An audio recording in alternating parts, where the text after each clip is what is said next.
Address the topic for today's workshop. What does the Global Stocktake, or GST, mean for India? We will first begin with setting the context of the workshop, followed by our eminent speakers who will provide their inputs to further the GST discussion, and we'll then end with a moderated panel discussion on GST and its relevance for India. The historic Paris Agreement signed in 2015 by 196 developed and developing nations on the backdrop of acknowledging the imminent threat of climate change and its impacts outlines the global stocktake process. The process will take stock of the collective progress that has been made on the adaptation, mitigation, and implementation fronts in light with the best available science and equity. It is a 2-year-long process that will happen every 5 years.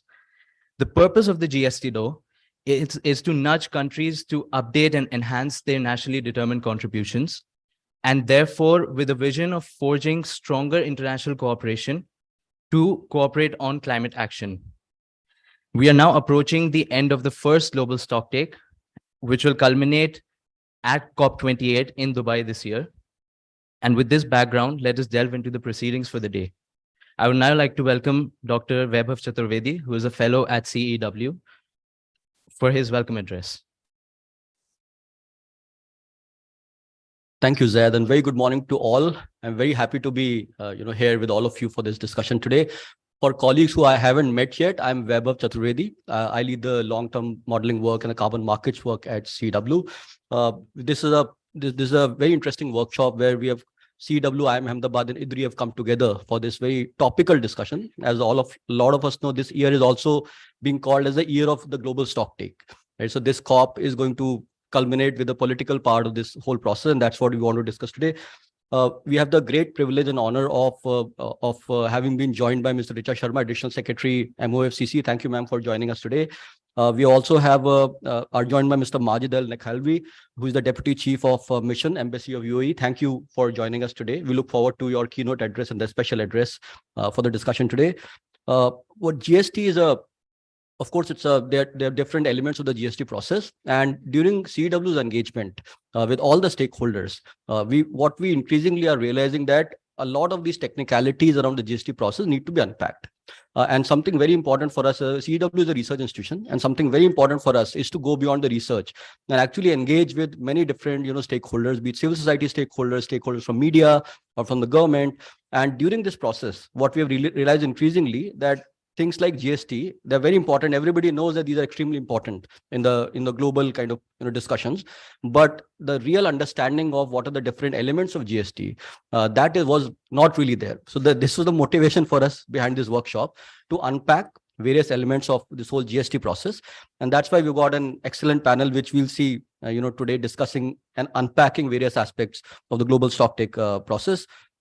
I look forward to the day and the discussions today. As a background also, what we thought would be very interesting is that there are many GST submissions, around 20 submissions, official submissions by parties and various negotiating blocks already in the GST process. We thought it would be good to just go through them, review these all these formal documents, and try to better understand what are the key themes emerging from each of these, and just then think about, okay, how could India really place its position based on what many countries and many blocks have already said, and what is really relevant for India's context, right? So that was the motivation for us to look through all these existing GST submissions that are there on the table. And the first presentation, which is the background presentation for the panel discussion, will be made by my colleague Jhalak. Jhalak, if I could invite you to present the key learnings from the GST submissions that are there, have been made till now. Thank you. Thank you all. I look forward to the discussion today.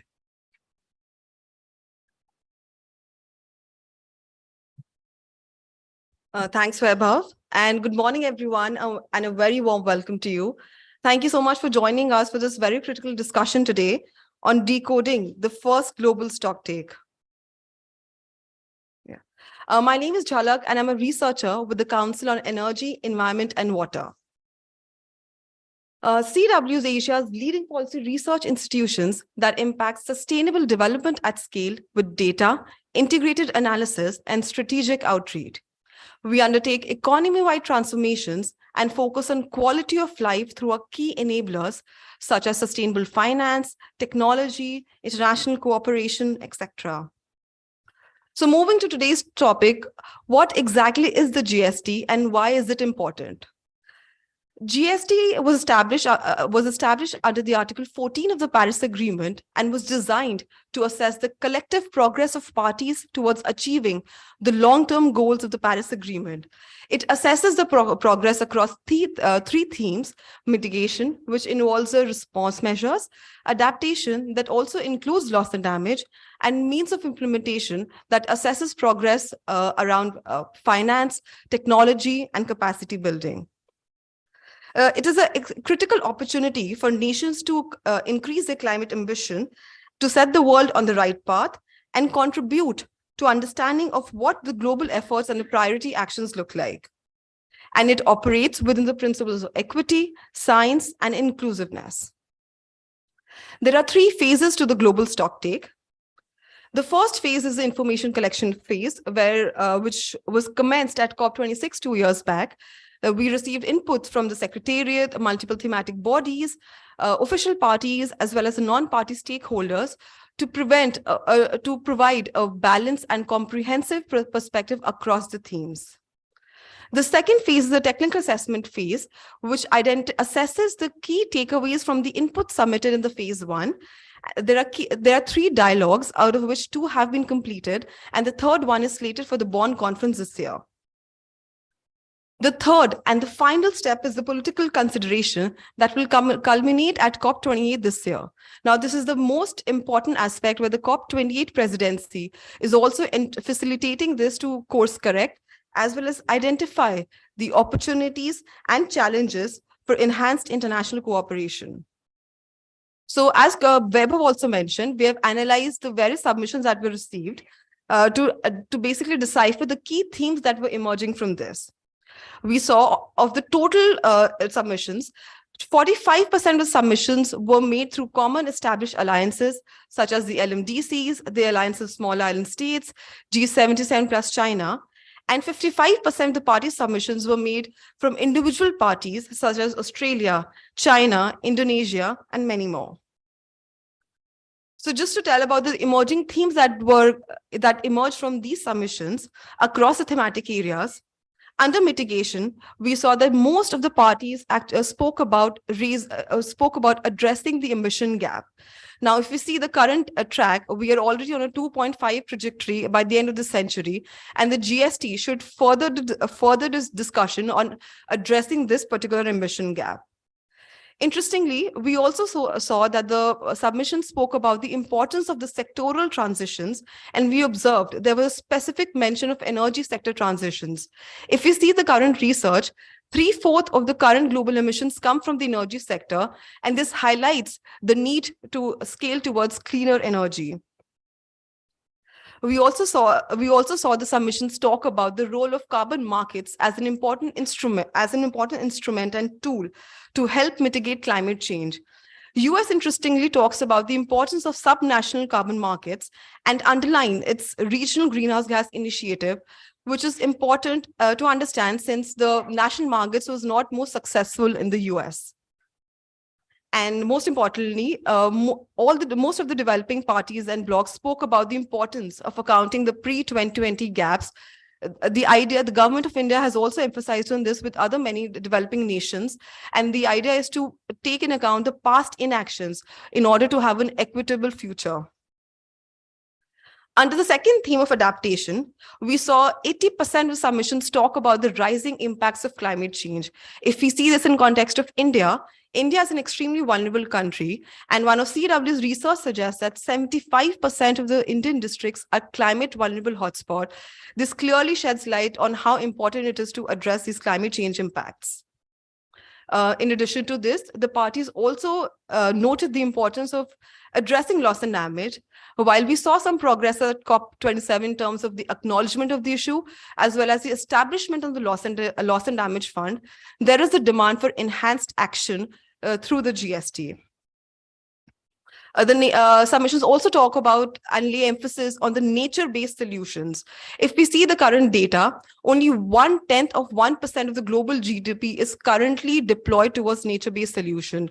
This shows that there's a need to acknowledge the critical role that nature-based solutions as well as the indigenous knowledge can play towards addressing the challenges of our time.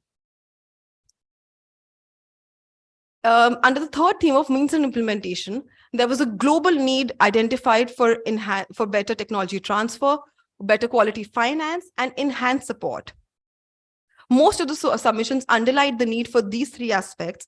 However, there were some interesting nuances that were observed during the analysis of these submissions.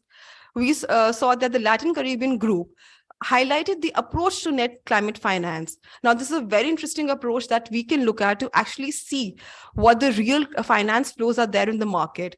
Just to put this in perspective, the net climate finance is the difference between the value of total climate finance flows minus the finance that goes to the high emission activities.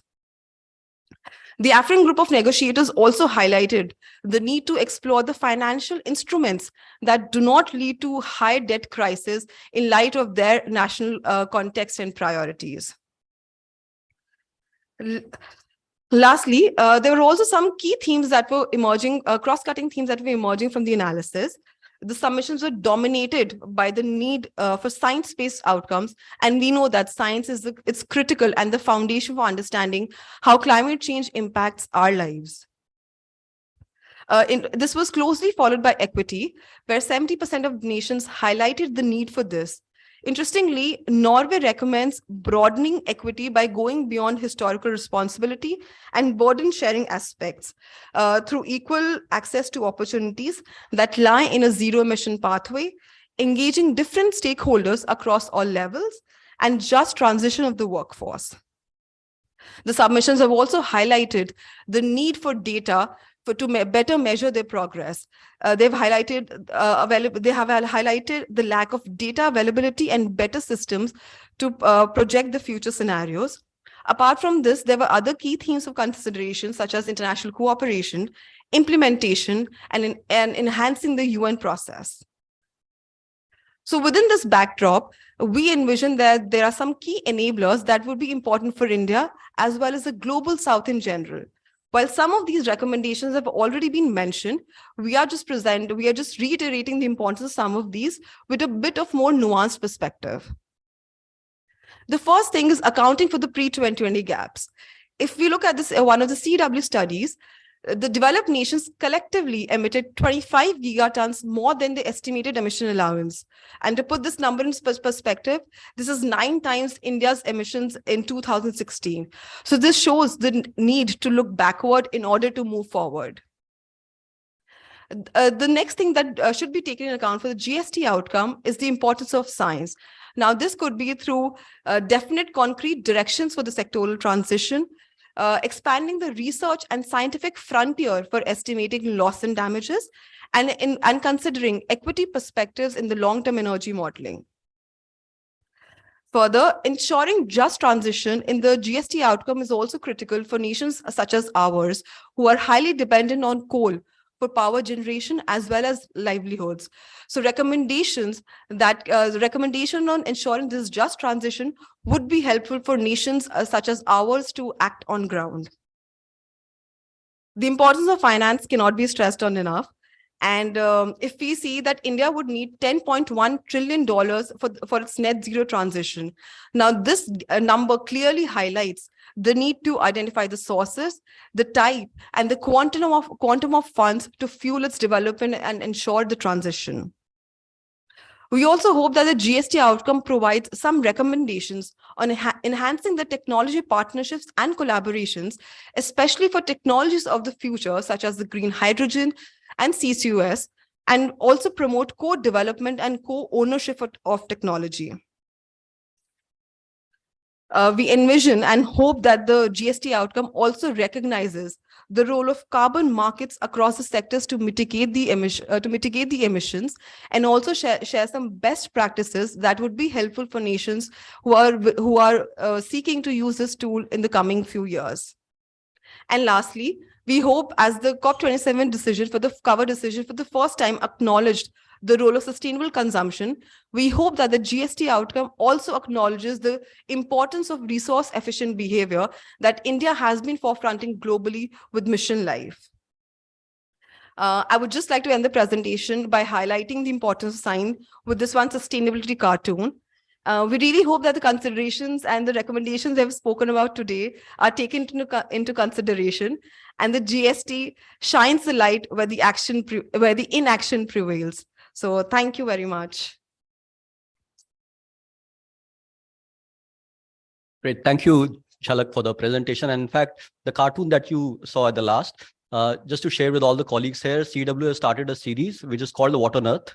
And it's over a year now that every Wednesday we publish a cartoon which talks about climate, and very interesting. And some of the posters are also kept here, which reflect the latest discussions and themes. And especially it's from a developing country perspective. So it's a very important series that we have started, and it's getting a lot of traction now around the world also. What was very clear from the assessment that Jhalak presented when we were doing this is that the national context becomes very important. And just two examples that come to my mind looking at the slides also.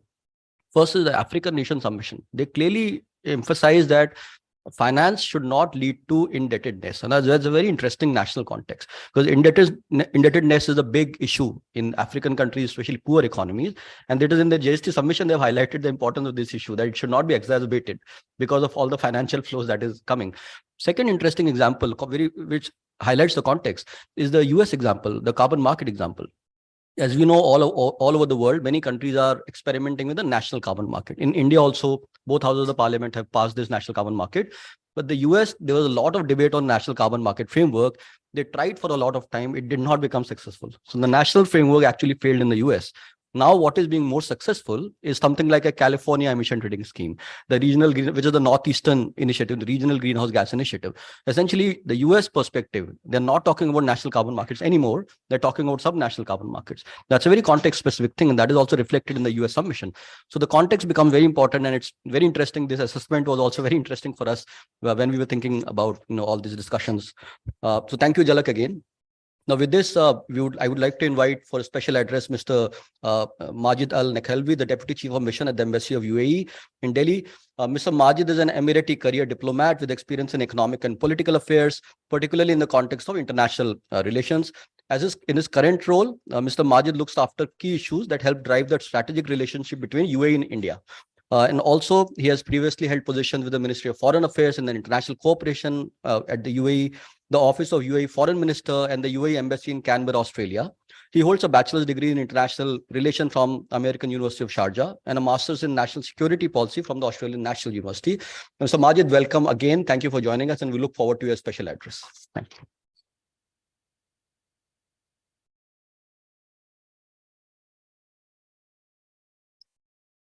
Thank you. Thank you so much for having me today.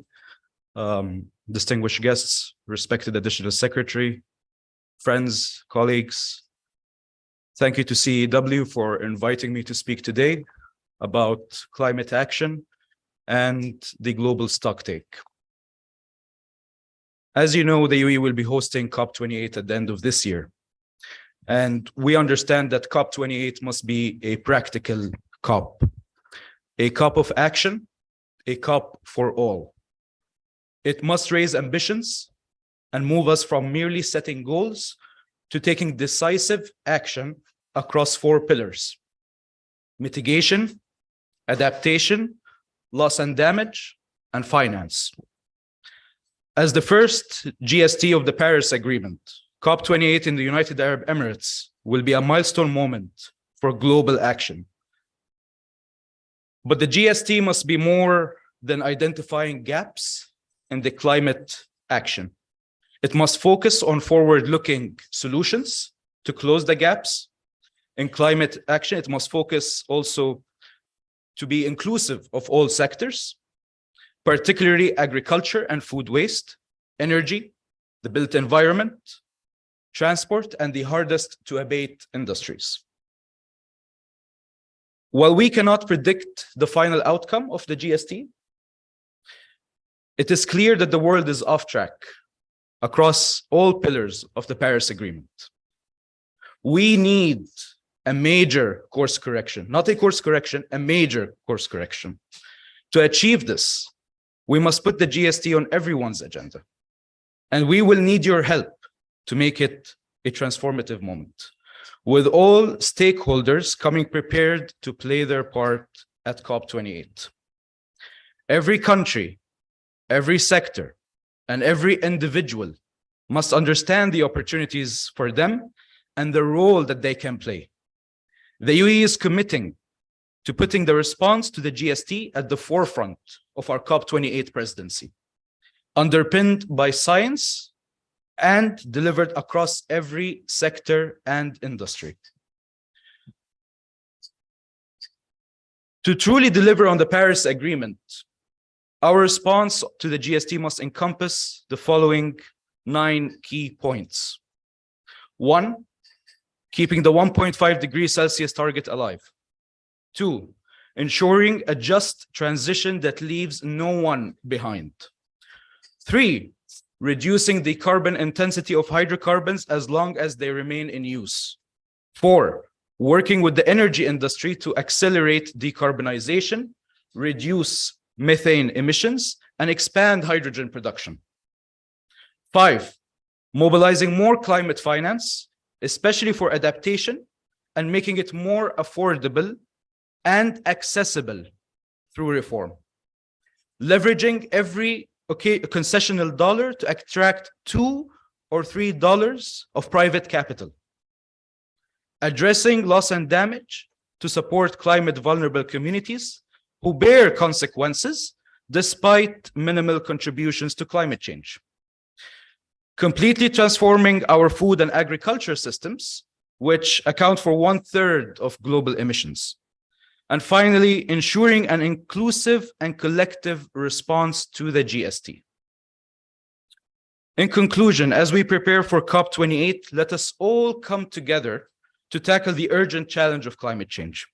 It is our collective responsibility to make COP28 a turning point and deliver on the promises of the Paris Agreement. Thank you.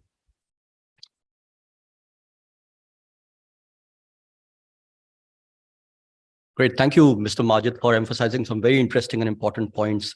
GST must be much more than just identifying gaps that we need. This decisive action needs to happen is what you essentially emphasized. And I think you also talked about many interesting elements, just transition, keeping the 1.5 degrees C alive, also emphasis on hydrogen. And India is it wants to be a big player on hydrogen. We have a national hydrogen mission now. A lot of investment is flowing in that direction. So it's really something very interesting. You also talked about transformation of food and agricultural system. Now that's absolutely important, not just from the environmental perspective, but also from a global health perspective. I think that is very, very important. So it's great to listen to your keynote address. Thank you again for joining us today. And with this, I'm very, very pleased to invite our next guest, who will be delivering the keynote address for the event, Ms. Richa Sharma. Ms. Sharma is the Additional Secretary at the Ministry of Environment, Forest and Climate Change, Government of India. Through her work, she has been responsible for overall climate change interventions related to the convention, the protocol, and all the related matters, including the National Action Plan on Climate Change. She's also represented India at the key international climate negotiations and was the lead negotiator in the last COP27. Her illustrious experience spans over 3 decades across environmental health, international cooperation, sustainable development goals, and global environmental facility, among other things. And she's also serving as the operational focal point of UNFCCC since 2019. She's an IAS officer of the 1994 batch of Chhattisgarh cadre. With this, let me request you, ma'am, for your keynote address. We look forward to hearing you. Thank you.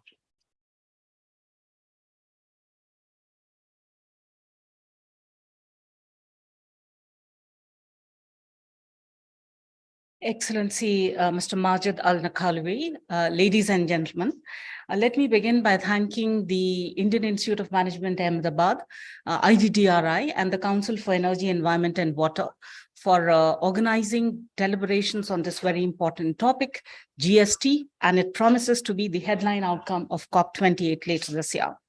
Now, the GST is a key element of the ambition mechanism of the Paris Agreement.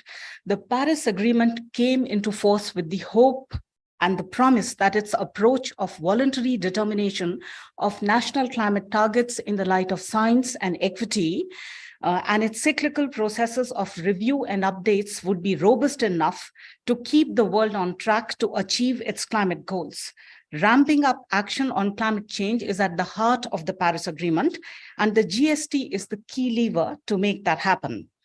The GST, in that sense, is a performance appraisal of the Paris Agreement itself. Now, we know that performance appraisals provide a status check on progress against targets, but they don't just stop there. They are also meant to provide a clear pathway to the future for improvement and higher ambition. Now, Paris Agreement provides that the GST shall inform parties in updating and enhancing in a nationally determined manner their actions and support in accordance with the relevant provisions of the agreement, as well as in enhancing international cooperation for climate action. Now, there is no dearth of reports that tell us that there are gaps in ambition and action and that we are not on track to achieve the goals of the Paris Agreement, whether on mitigation, on adaptation, or provision of means of implementation. So we have the NDC synthesis reports that inform us that collectively, we are not on track to reduce emissions 43% by 2030, as is required by science. And it also informs us that the current NDCs, even if fully implemented, would still result in warming levels that are way beyond the Paris Agreement temperature goals. Now, we also have the annual UNEP emissions gap reports and the adaptation gap reports. And then we have the reports of the Standing Committee on Finance, of Oxfam, of OECD, etc., that tell us about the finance gaps which continue to persist. Now, in a way, therefore, the stock taking has already happened. We do know that we have not done enough. So the GST outcome will have to do more than take stock of our collective inaction and gaps. We expect the GST to be forward-looking in terms of identifying the barriers and suggesting practical solutions and roadmaps to course correct. The GST process has been unfolding in phases of the last 2 years, as we have just seen in Jalak's presentation. The information collection and preparation phase has ended. We are currently in the technical assessment phase, and the final phase we will be entering after June, which will be for consideration of outcomes for a decision at COP28. Now, this process has largely been inclusive and it's been wide-ranging with very extensive involvement of non-party stakeholders. In fact, this process has seen some of the most innovative formats for engagement, whether in the form of focus exchanges and world cafes, and even spaces for creative expression of views through those poster sessions, besides the usual plenaries and the roundtables. Now, what does India expect from the Global Stocktake? For this, we really should be looking at the context within which the GST process is now unfolding, and which perhaps was not foreseen in 2015 at the time of adoption of the Paris Agreement. Now, new scientific insights have come since 2015 through the various IPCC reports, and they inform us about the rapidly depleting carbon budget, about the necessity of leaning towards 1.5 degrees, towards global net zero by mid-century rather than towards the second half of this century, and about the possibility of various climate tipping points being reached, etc. We are also witnessing climate-related extreme weather events worldwide with its associated losses and damages.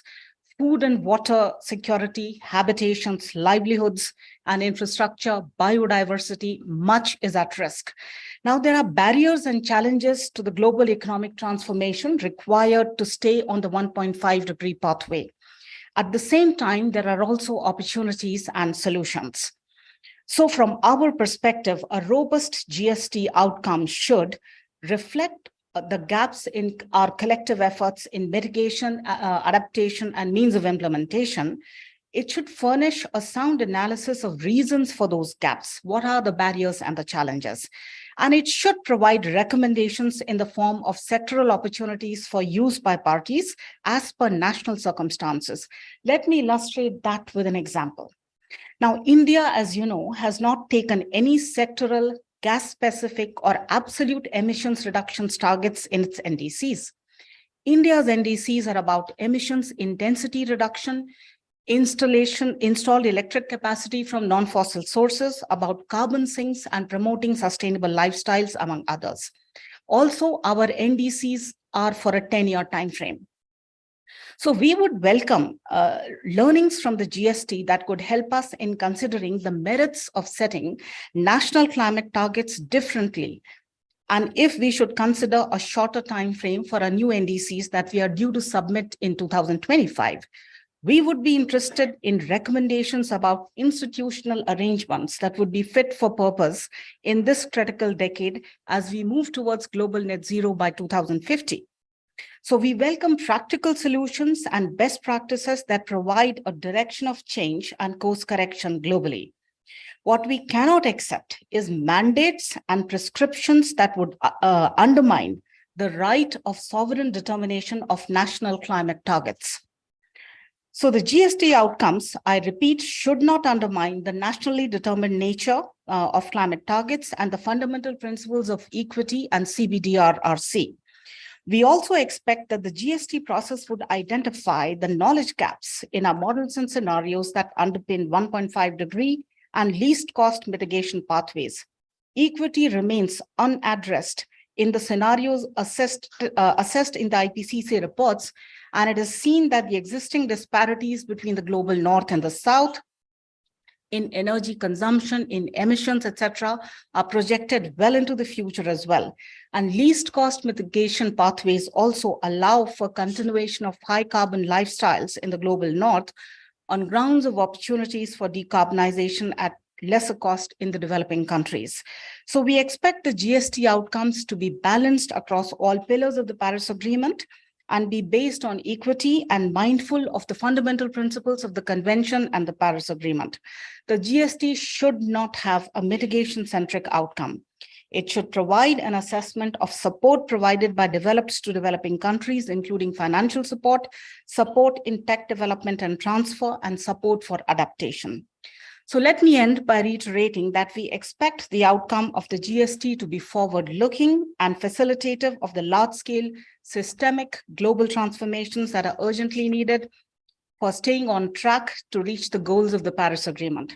The GST outcomes must facilitate implementation of the targets that we already have, as well as provide a sound basis for the next round of target setting, including for the new collective quantified goal on finance. Thank you very much.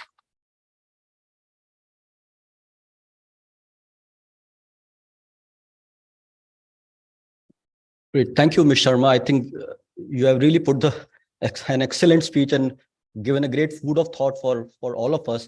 And some of the things that clearly jump to my mind, that you talked about the importance of the context, that there is a new context that is unfolding, that you have specifically emphasized. The Paris Agreement happened in a very different context. Now we got a lot of science and a lot of new evidence that has emerged.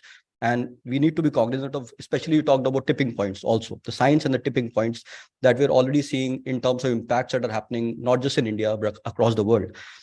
You also talked about the criticality of national circumstances and that no, mandates and prescriptions would be acceptable for any sovereign nation. And that's, of course, an extremely important, point to be made. And equity CBDR and the balanced approach is what India has always been advocating for. And these are very critical principles that we need to, adhere to. One very interesting thing that you talked about, which I will always remember, the GST is essentially a performance appraisal process. It's very interesting and it resonates because this is March for all of us.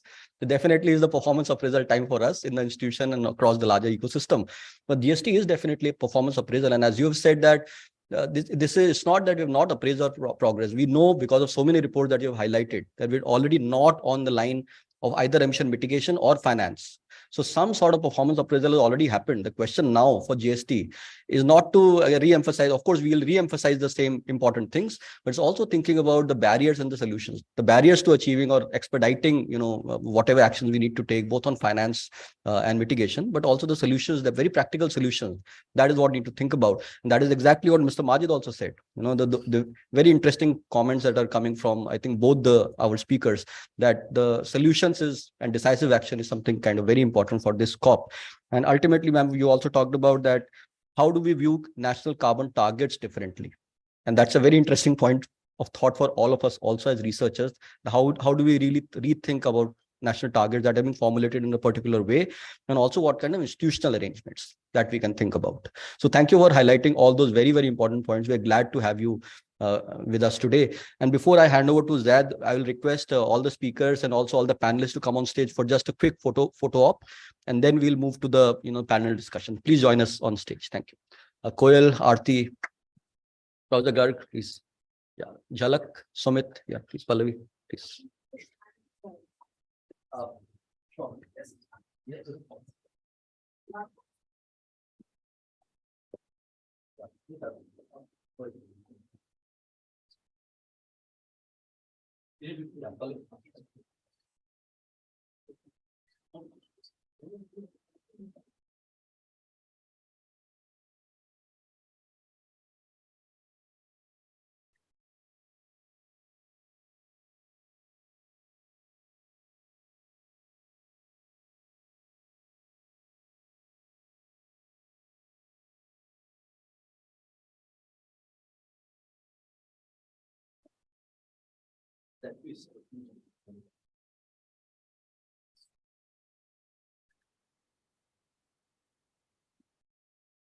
Thank you, Dr. Chaturvedi. With this, we'll now move on to the moderated discussion on the global stocktake and its relevance for India. And we have our respected panelists joining first for this discussion. Firstly, I would like to introduce Ms. Ana Perez Catala, who is joining us virtually from a different time zone early in the morning. So thank you. And she's a senior research fellow at the Institute for Sustainable Development and International Relations, working in the deep decarbonization pathways. Our next panelist is Dr. Vidhi Avashia from IIM Ahmedabad, who is also joining us virtually. And she's a postdoctoral researcher at IIM Ahmedabad and a co-chair of the Adaptation Working Group of the Independent Global Stocktake. And now for our panelists here today, I would like to invite on stage and introduce Professor Amit Garg, who is a professor of the Public Systems Group at IIM Ahmedabad. He needs no introduction and is known globally for his outstanding contributions to research on energy, climate change, and sustainable development issues. The next guest I would like to introduce and call on stage is Ms. Aarti Khosla, who is the director and founder of Climate Trends, which is a research-based consulting and capacity building initiative. She has dedicated the last 12 years to advancing the discourse on climate action in India. And the final guest I would like to introduce and call upon stage is Mr. Koyal Kumar Mandal, who is the Chief of Programs at Shakti Foundation. And Mr. Koyal has an experience in designing and implementing programs in climate-resilient infrastructures and international climate finance. With this, I would like to welcome all of our panelists once again, and will now hand over the floor to Ms. Pallavi Das, who is a program associate with the Low Carbon Pathways team at CEW, who will be moderating the session.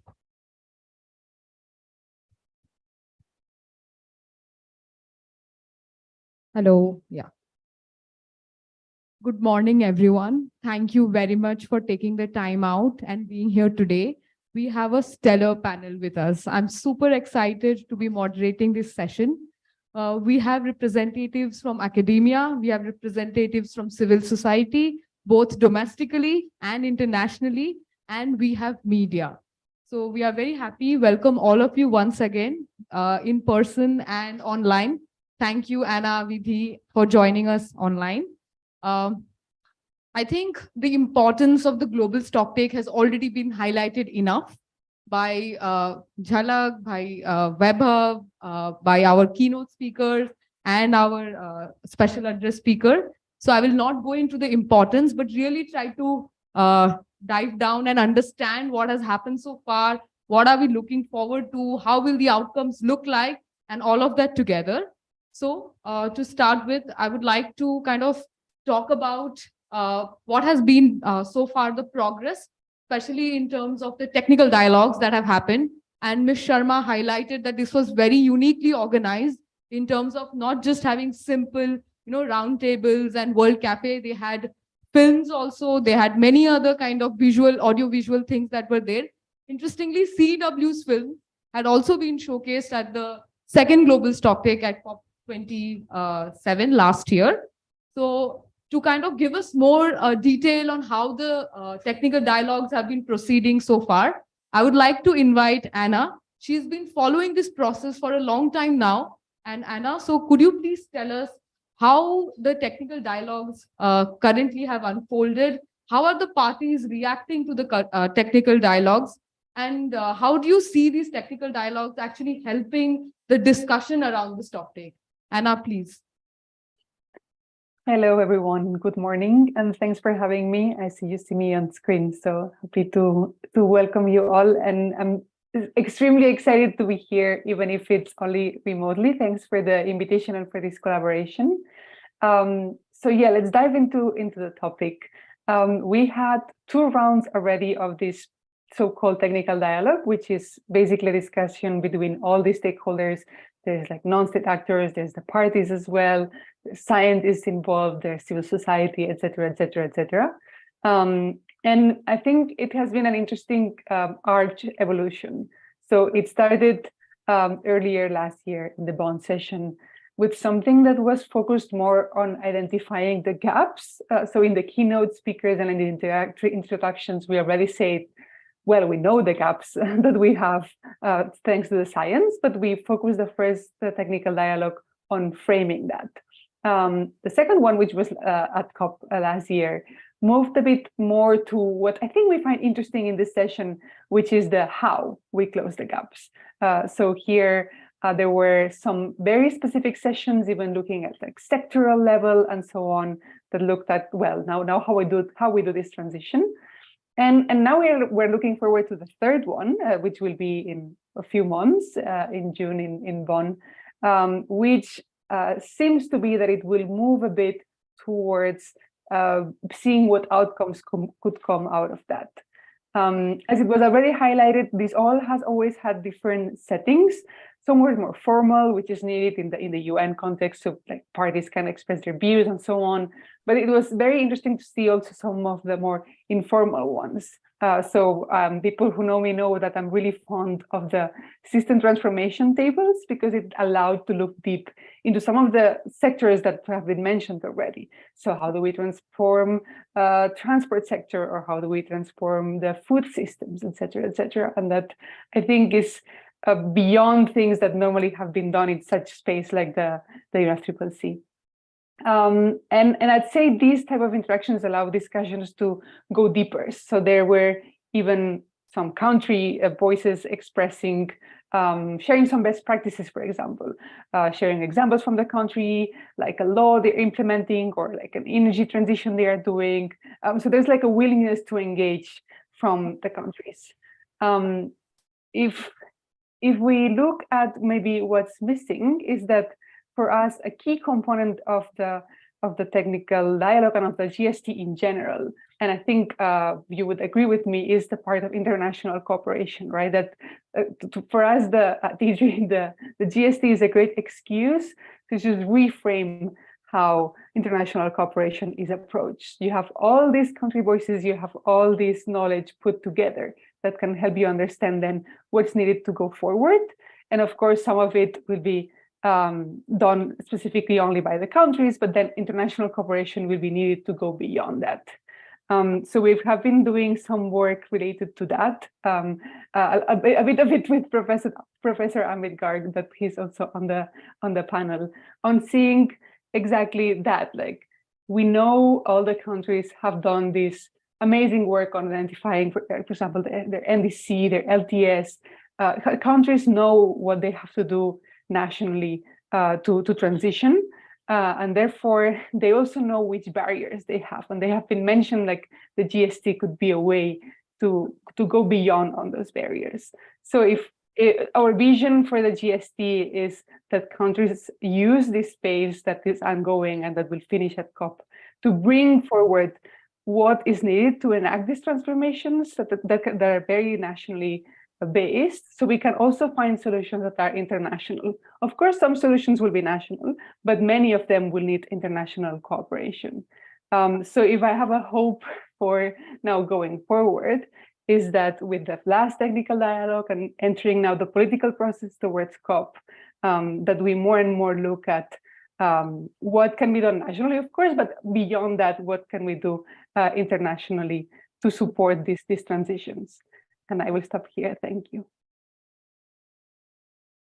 Thank you very much, Anna, for highlighting the different things that happened during the technical dialogues and how the parties have been receiving it. And it was very interesting to know that you already start talking about international cooperation. And I think that is something that the GST will definitely need to provide guidelines or some kind of institutional frameworks on, so that that can really drive action on the ground. Thank you, Anna, once again. With this, I would like to move on to something quite interesting that the GST has done, and something that Ms. Sharma highlighted during her speech, is that they have engaged a lot of non-party stakeholders during this, and it has been a very inclusive process. Non-party stakeholders have not only submitted official submissions to the UNFCCC through their portal, but also been facilitating dialogues, have been there at the World Cafe sessions, and been at the roundtables during these technical dialogues. And I would therefore like to invite now Vidhi, who is part of the independent Global Stocktake. So this is an initiative that even CEW is part of. Of course, I am Ahmedabad is part of, even IDRI is part of. That is a civil society driven initiative that has been formally supporting the Global Stocktake process. So Vidhi, from your experience, we see that the non-party stakeholders have a big role to play and have been playing that. How do you think, that they have been able to influence or push the dialogue for not just identification of gaps, something that everybody is highlighting, but actually, move beyond that and look at recommendable solutions? Vidhi, could you please come in? Thank you. Thanks so much. First of all, good morning, everyone. It's a pleasure to be a part of this panel. And like Madam Sharma also highlighted, and you've been saying, this particular GST process has been very inclusive in that sense, to hear the voices around from non-party stakeholders. Now, because this was the first time developing such a process, the SAPSTA and the SPI actually took this approach to keep it very flexible. And this approach allowed for more participatory processes across the phases, right?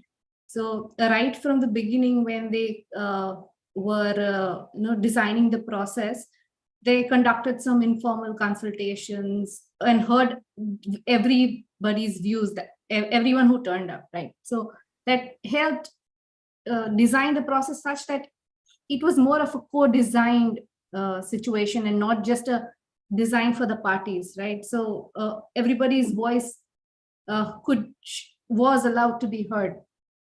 When I say everybody's voice, again, there are barriers into who gets to reach the platform. And that is where non-party stakeholders could come into picture to in terms of advocacy, right? Creating awareness around GST and then taking it to the local local organizations who are actually implementing some of these actions was one of the intentions to get it reflected in the stocktake. We already know the gaps. Yes, we know the gaps, but then those gaps have been identified from the formal submissions that are be going to the UNFCCC through the parties, right? The NDCs, the adaptation communications, the BURs, etc., etc. But then a lot of these formal submissions also miss out on what's happening actually at the ground level or at the private sector level. So ensuring that these voices get heard was one of the very innovative approach that the GST was designed to be, and that has actually been very effective, is what we've realized, not just at the dialogues, including the World Cafe, etc., and the creative spaces, but this is also, and the submissions that the non-party stakeholders could formally make. Again, there were certain concerns on the inclusion, like including all the UN languages. Most of the processes happened in English, and which could have been exclusionary to some of the other language native countries and all. But overall, it sets up. It is setting a benchmark for how other UNFCCC processes could go. This was the first time that non-party stakeholders played a very effective role in how the GST process is shaped and bringing in awareness. And hence, it is a very satisfactory process that I think happened till now.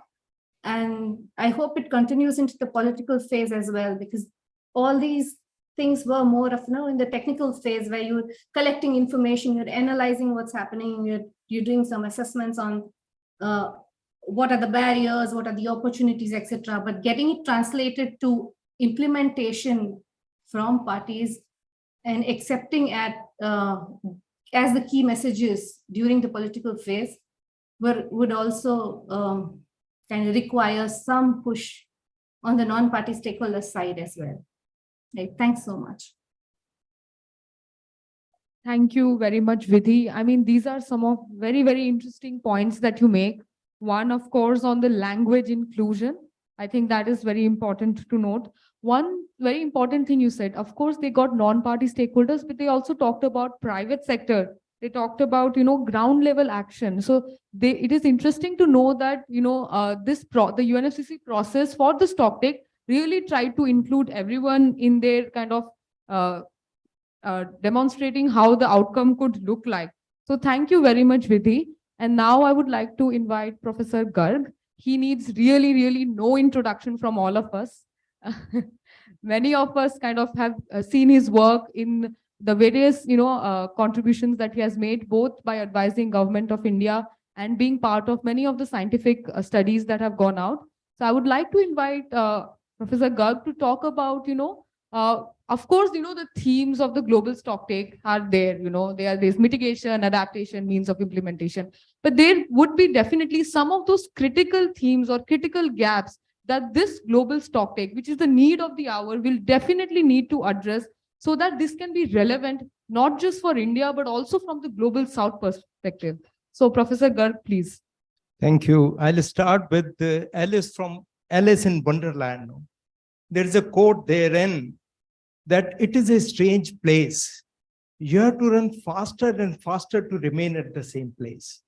And as was told, we are already falling short. No? The process, international process, has its timeline, 1 year, 2 year, 3 year. The planet does not have that time. And this is, I think, paradoxical situation that we are discussing to save the planet. And the baseline, the goalpost is changing in real time. The emission gap is increasing. So I respect the process. Of course, there is a respect. But I think countries have to come around and maybe take some responsibility for Earth, which is sadly lacking. People and countries are entrenched in their positions, and this is how it is. So I will not go into that because that will go on. There are 5 pillars, as I think has been spoken: mitigation, adaptation, finance, technology transfer, and capacity building. So I think I'll start with the most important things. So first important thing is integrity of carbon markets, I would say. Carbon markets are not panacea for mitigation. They are just maybe spurring the industry to start taking action. That's all it is, carbon market. So we should be, I think, put them in the proportion, sense of proportion is required. That is the first thing. Second thing is, I will come to the most important thing, which is preparation for enhanced transparency framework and BTR reporting by end 2024 by all countries. Are we ready? If we are not, we should start putting efforts there, because suddenly you cannot just produce a report in one day. It is not possible. I must compliment Ms. Sharma, because she started a process where about 30 experts, 30 professionals were asked to undergo training. And this I see as the most important thing, which every country and at Global Stocktake, we should push. Please send more, please allocate more resources for this training, expedited training, so that we fill the gap, which is, it is taken as a side event. I think capacity building should be the main event one of the main event which is required. Then, of course, common ground taxonomy. I went through 4 taxonomies, that is the UK, EU, Singapore, and Indonesia. I've gone in detail and we have created a common ground taxonomy. Because if we want to create a taxonomy, it is a 5-year job. No, countries will not agree, it will never be created. We should say that these are the actions for which low-cost finance should flow. We have to agree. And this, I can tell you, this will not run into more than 28, 29 items. That's all. And these are technology transfer issues. These are where industry, and I can, because we talk to a lot of industry and they are very happy if such a thing comes out. Because then everybody would know that where finance would come, how much finance is required. Green hydrogen is just one thing. So I think we should focus on common ground taxonomy. That is also important. And finance, of course, vulnerability. We are not having any assessment of vulnerability and risk. At our country level, we don't have. Sub-regional level, we don't have. Because that is something, without that, farmer will not know what has hit the farmer. They don't know. Agriculture and I think it was spoken by Mr. Majid, that agriculture and food systems are very important. I can tell you, they are the most difficult to abate sectors in India because of dispersed nature, because of micro, and we are just talking about steel. What is this? Steel is an industry. They can manage their own. Farmers cannot manage. How do we make them? And they will become poorer if we don't look at them. So GST should put a proper perspective on what is difficult to abate. For developing country, for developed country, there may be 2 different lenses we have to look. I think I'll stop here, otherwise I can go on talking. Thank you. Thank you very much, Professor Garg. I think you made some of the most relevant and excellent points. One on carbon markets, something that we also thought that we should definitely include in our final slide as to what should be the recommendation. Of course, you talked about capacity building, and you stressed that, you know, one of the most important things is that CW is kind of facilitating, with the help of Shakti Foundation, a lot of, you know, scientific capacity building of Indian young researchers to do these long-term modeling. And I think Ms. Richa Sharma also talked about these long-term equity is not being considered in modeling. And so we should definitely have our own research based on that and kind of, you know, push equity in the modeling studies, in the best available science, and produce reports for that. So thank you, Professor Garg, again for highlighting that. And of course, you talked about the taxonomy, which is very, very important. And finally, the vulnerability and the farmers, something that I think is also a focus of the presidency this year in terms of, you know, highlighting the importance of food and agriculture systems. So thank you once again. I would like to move on to Koel. And as you know, part of the Indian civil society, you know, this is one of the first kind of workshops that we are having on the Global Stocktake. Do you see a lot of, you know, civil society from India contributing to the Global Stocktake? And do you see that, how do you think, you know, the civil society in India will be able to bridge that? So please. Thank you, Pallavi. So as a foundation, we work with a lot of civil society organizations in India. And it's quite a vibrant ecosystem we have in terms of civil society organizations, think tanks. And this workshop, I think, Pallavi, in many ways is a testament to the role that CSOs are playing in advancing the global stocktake. So in terms of what civil society can do in India, especially, I'll highlight 3 quick things. One is, I think, participation. I'll build a lot on what Professor Garg just mentioned. So participation, and this is especially important because CSOs can represent the voice of impacted communities, the non-state actors particularly. And I think our earlier speaker also mentioned a lot of those non-state actors, but also subnational governments. I think many of our CSOs work very closely with subnational governments, both states and cities. So I think that's an important perspective CSOs can collectively bring. And although the Global Stocktake ideally should be on even the national contribution, therefore, should ideally be a bottom-up process. And I think CSOs play a very important role there. Second, I think in terms of transparency, coming to sort of data disclosure frameworks, etc. I think again, Professor Garg mentioned taxonomy. I think that's another area where CSOs can play a very important role. Shakti has been supporting the GAG, the greenhouse gas platform in India, which is an independent civil society-led initiative to track emissions data in India, both at sectoral level and subnational level. And CEW is, of course, part of that, along with other CSOs.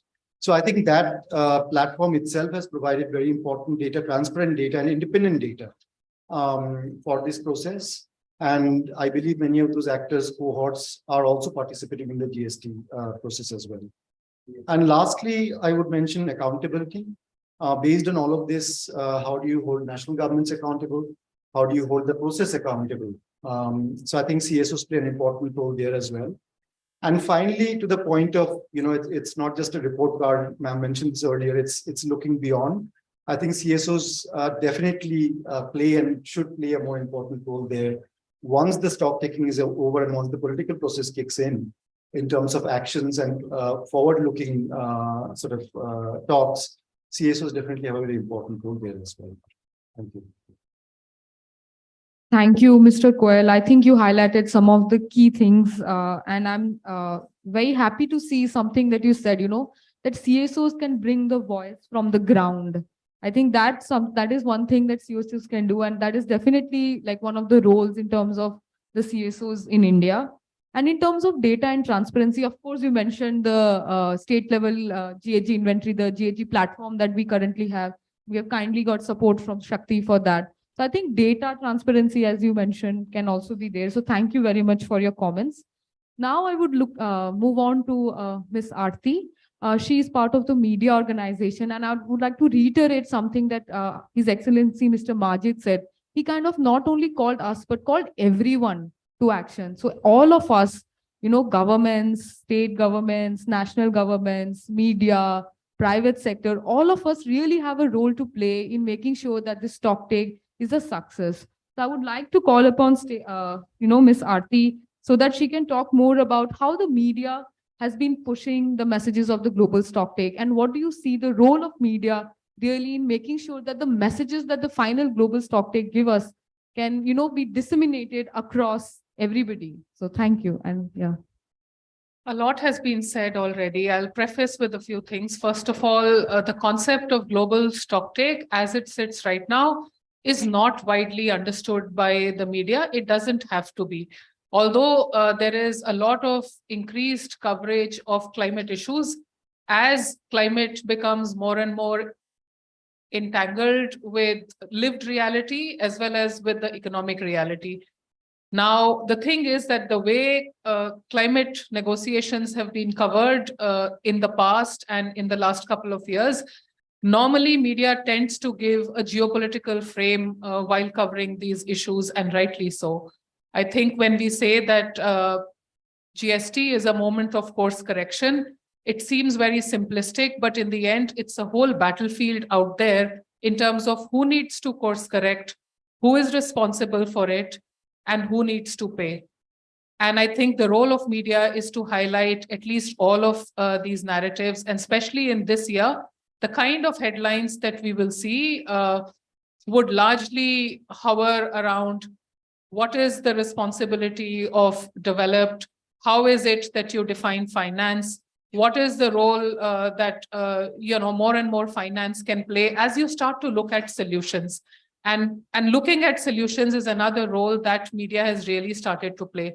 You can see a lot of coverage on clean technology. You can see coverage on deflationary cost of solar, how battery prices are falling, how electric vehicles are assuming a lot of the attention and all of that.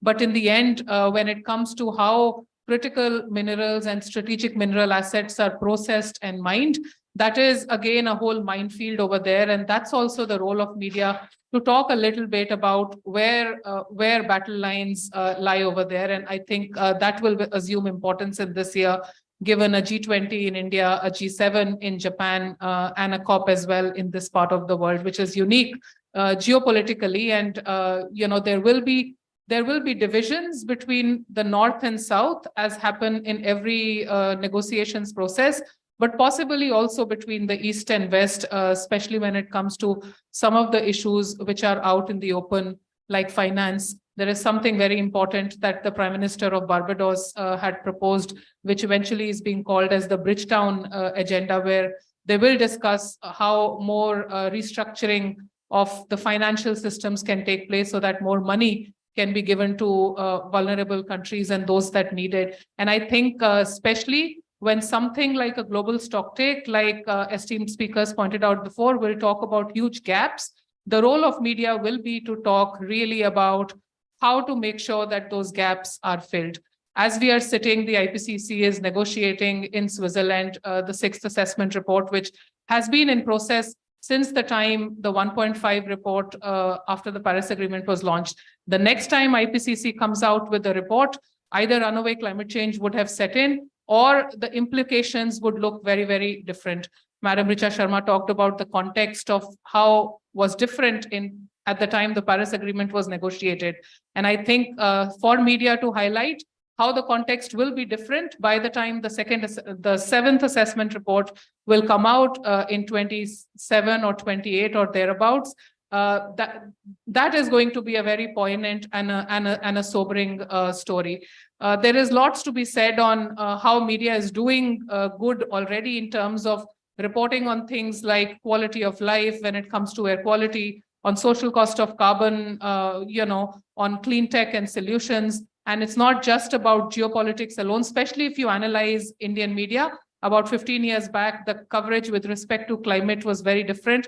It's far more intersectional today. But I think in summing up, I will only say that this is an important year for media to sustain pressure on where action must be, to explain if there is an overshoot. It simply is not a word. It actually means setting ourselves back decades against the action that is needed. And I think most important of all, when everything is known, when science has given the problem, science has given the solutions, I also feel that the role of media will be to adequately highlight where political will is missing and where it must be needed, because that's where the entire action actually rests. And that is what the third stage, or whatever we will witness playing out, in the playground of the COP in Dubai, that will be very important. Thank you very much, Aarti, and for highlighting the role that Indian media has been playing in recent years in kind of bringing those stories out, shining light, explaining kind of what the negotiations are, what is happening on the ground, and all of these things.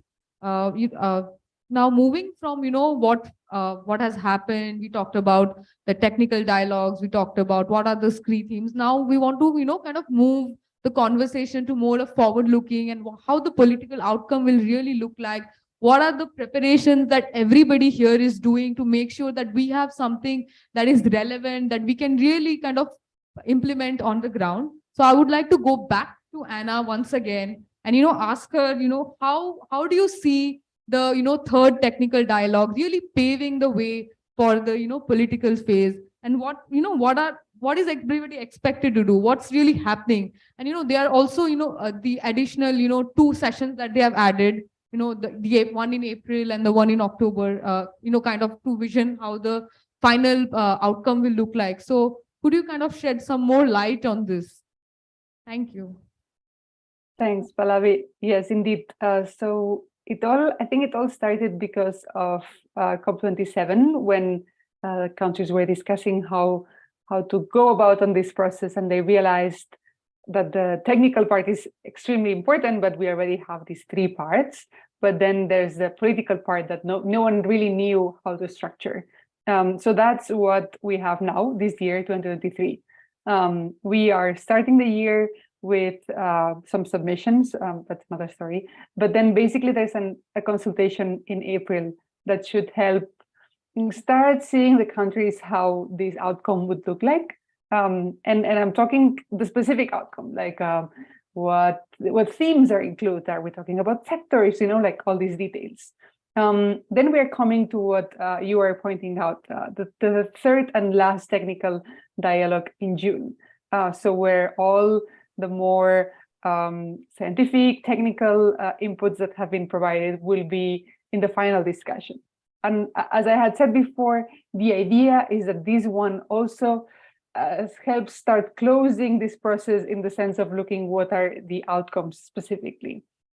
And then we have another workshop, as you were referring to, in October that will also look at the outcomes just before we have COP in December. So with all these like different spots in the across the year, and then other ones that may emerge. So there may be discussions on GST in the UN Secretary General meeting in New York and things like this. This is what should pave the way so we arrive at COP28 with a better vision, and we don't leave things to the last moment. We know that this works better in general. So the idea for me, if you ask me, is that these different moments that we have of discussion should really fit each other. We have some that are more political, some that are more technical, like the third technical dialogue, and I think they should send signals to each other. So if from the technical part, we are identifying some emerging topics, I mean, we have discussed, for example, how important is the agriculture and food system. So maybe some of the conclusions of the technical part on this topic can be passed onto the political part, saying, here you have the knowledge, now let's see what would be politically relevant for this COP, etc., etc., etc. Of course, we should not aim to be comprehensive. We have the IPCC reports and all this for that, right? Like we cannot reflect all the science in the final political part. To me, we have to focus on the elements that would really make these like changes in the real world processes that we are talking about, like the ones that have been mentioned in this panel, or that Professor Garg was also pointing out. So I think all these technical discussions would help us see what are some of the key issues that then can be brought at the end to the political part. And to me, that's very linked to what I was saying in my first intervention, which is we know, the system transformations that need to happen, what we have to do in the countries. Then let's now see what would unlock them, what would make them happen, what would enact those transformations, and see how at the very last stages the COP can help us do it collectively. So I think more or less this paints the picture of how the year would look like, with a set of dialogues that still have to happen. So a lot to look forward ahead. And yeah, I would leave it here to hear also from our other panelists to see how they see that. Thank you. Thank you very much, Anna, for highlighting the process and for really recognizing that, this is the first global stock take. There's a lot of learning by doing that's happening. Not everybody is sure of how the final outcome will be, but yet there is a real will from everybody, parties and non-party stakeholders, to have a very relevant outcome. So thanks, Anna.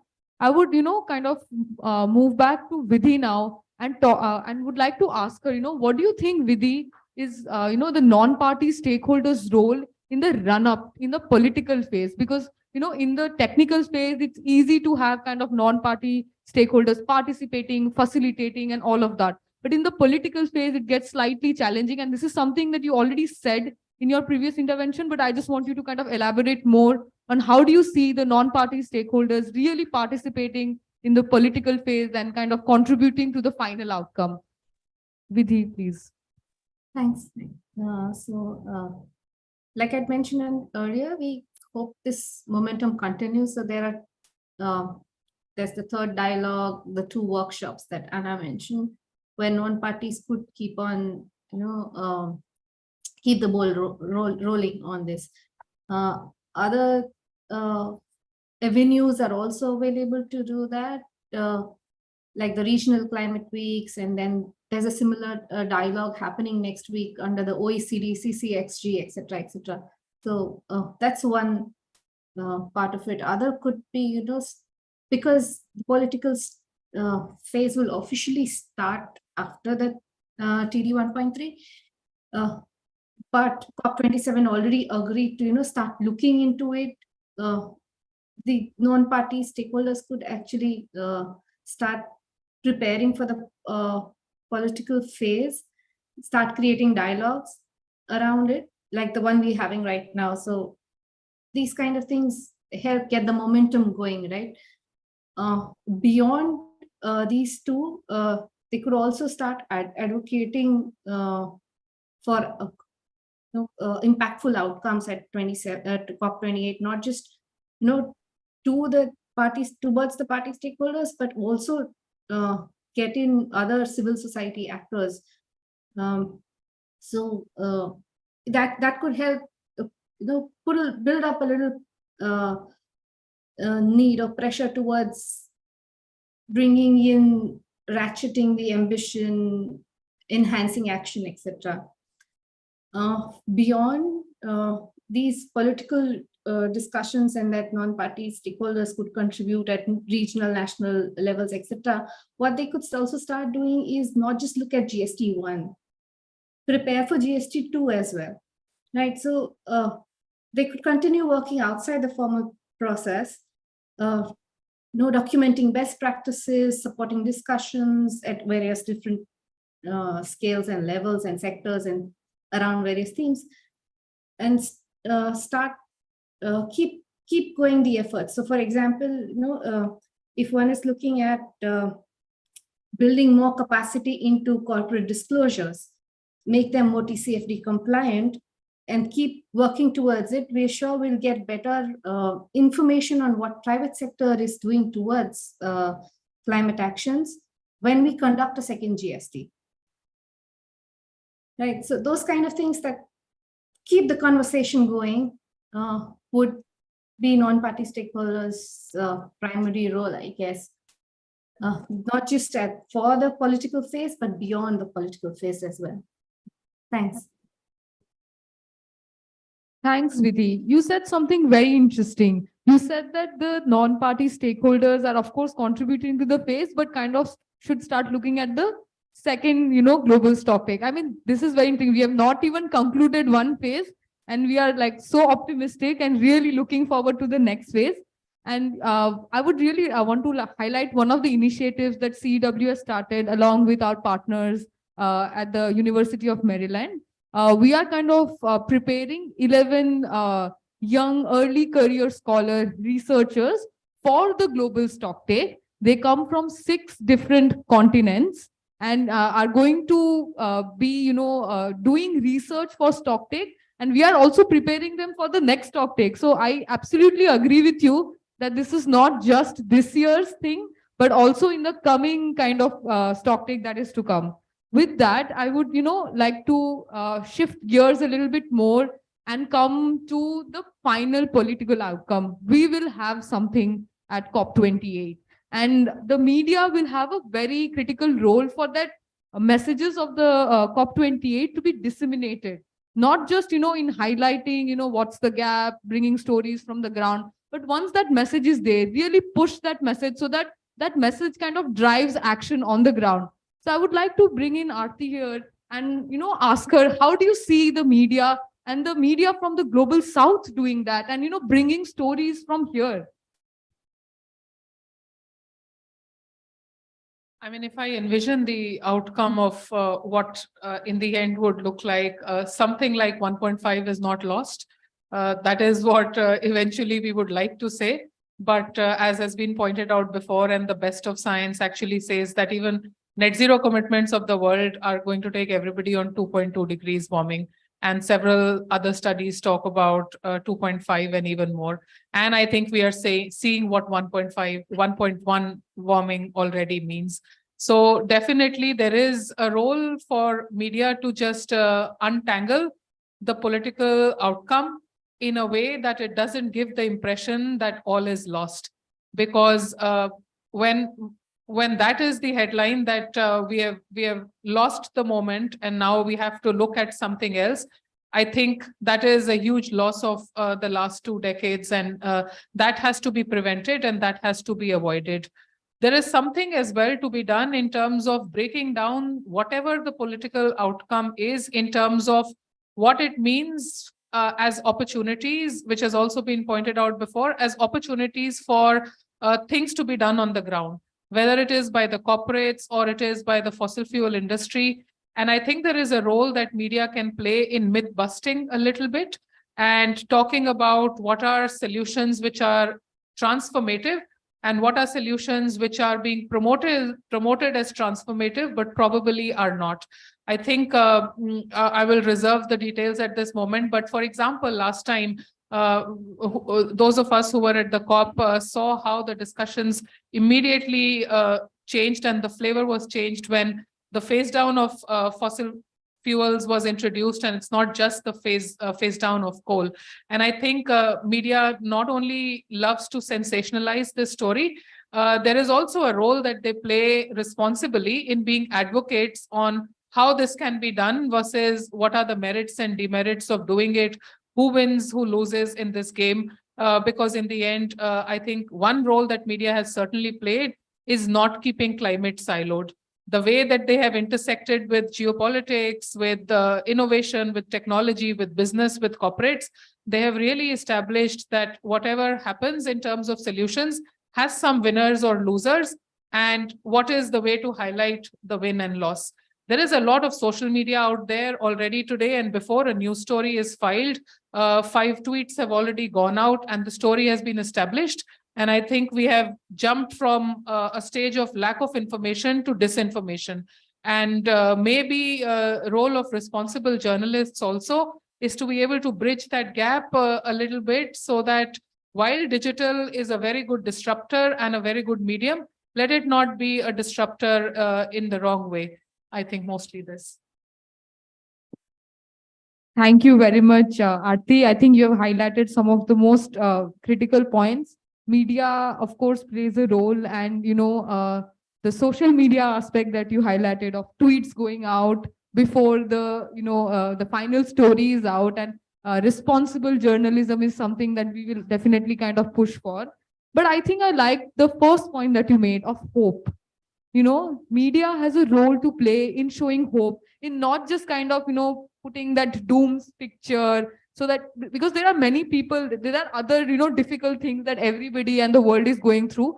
And media should kind of always look for that silver lining really, and put that hope, even though, we have had so many years of negotiation and, progress is still kind of slow, I would say.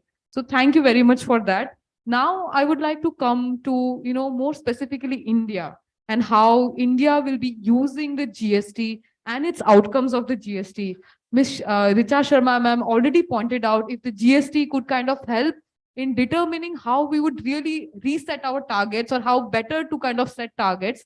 But is there anything else that we see the GST really kind of pushing India for in increasing its ambition really? So, Professor Garg. You have asked a very interesting questions, I must say. So proof of pudding is in the eating, not in the recipe. So everybody's giving recipe all over the world. No, I'll do this, I'll do this. But who is delivering? I think that is important. No, we have to see implementation versus commitment. And I can tell with confidence, because I've seen almost all the national communication of every country and NDC progress. India is one of the only country that is walking the talk. I think we must ensure this. We must take this on GST platform, that anybody can commit. You are saying whether India would increase. I would say let everybody first implement their commitments and show it to the world that they have done. Otherwise, there's no point. I can say I'll go to the moon. Oh, yes, very good. And people may clap, but that is not the point. Second is, I think, two important things I will like from GST. First thing is creation of national systems. This is never discussed anywhere. This in the BTR, in the BUR, which is until now, countries are supposed to tell their national systems. I know how these reports are written because I am a lead reviewer of the UN for last 18 years. I know if you go deeper, maybe there is nothing beyond that. So national systems, it should be discussed in GST that countries should create authentic national systems and report them. It should be reviewed. That is one thing I think which is going to go a long way as along with the training, national systems. The next point is carbon markets. No, carbon market, Europe has taken 3 years to establish. They are still adjusting. China has taken 5 years to establish. USA has done many things. They say non-national markets are not working. So the point is, for India, because this is the learning you're asking about, India should not create regional market. They should not create a national market. They should create corporate level carbon markets. So for example, NTPC has 30 entities. They should create an internal carbon market with a common registry for the country. And as soon as various entities mature, they should integrate. So that is possible. Otherwise, it will never come. No, we can talk because I gave China took 5 years and USA has not done it. Europe 3 years. So I think we should have a practical solution from this, which should be given a timeline. Okay, carbon market. If word says India create a carbon market, as a technical expert, I can say I'll create tomorrow. I can create on the paper. What is the point? That is what I'm saying. Commitment versus implementation. That is very important. Walk the talk. That is important for everybody who is listening and not listening. I think that is very important. And I'm very proud of the way India has been meeting all the commitments it has done. So don't create unnecessarily pressures. I will tell international media also, not you, but international media. Don't try to create unnecessarily pressures on genuine countries. India is a genuine country. I believe, not because I'm an Indian, not because I have seen the policies. We have mapped 450 policies of central and state level and how they have performed. I have mapped myself. So we know how it is and how it has been done. So let us try to do where we are lacking. We are lacking in two things. And first, the whole world, developed countries have to show how they have implemented. Then let us talk about people, other countries to follow. Let them first show. Otherwise, it is very difficult. No, we can also say, we can also talk. We have good English, so we can also talk. Thank you, Professor Garg, for this very, unique intervention, highlighting, not just the promises and the targets, but actually action, and for really forefronting India and, showing how we have kind of already met one of our NDCs. We have already enhanced our NDCs. We are doing way more than, many of the countries are doing. So thank you for highlighting that once again. You bring back to carbon markets. You have come back to carbon markets. So something that I see very interesting is that carbon markets is a kind of a tool to get like the cost effective thing. So it's very, very important that India really focuses on getting that on the ground, like getting it up and running really, not just on paper, as you highlighted.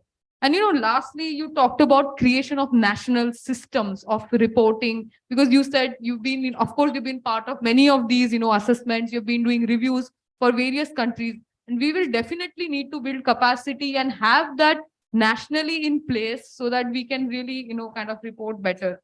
So thank you very much. Lastly, I would like to move on to Koel once again. GST is expected to spur international collaboration. Anna, in her first intervention, already spoke about that. How do you see this international collaboration, for various things, for finance, for technology, for all of these things really playing out for India? I think I'll start with something that our earlier keynote speaker said, which is the fact that we already know that there will be massive gaps in terms of, we talk about mitigation, adaptation, means of implementation. So in a sense, there are enough reports telling us that there will be gaps. So I think in the same breath, we need not wait for sort of the actual report or COP28 for even international cooperation, different innovative models of international cooperation to begin. And in that sense, I think India has the presidency of both the Clean Energy Ministerial and G20 this year. And I think both of those are very important international moments. I think a lot of eyes are on India this year. And this is also a moment for India to drive a lot of the international cooperation that we have been talking about. We heard about hard-to-abate sectors, hydrogen earlier.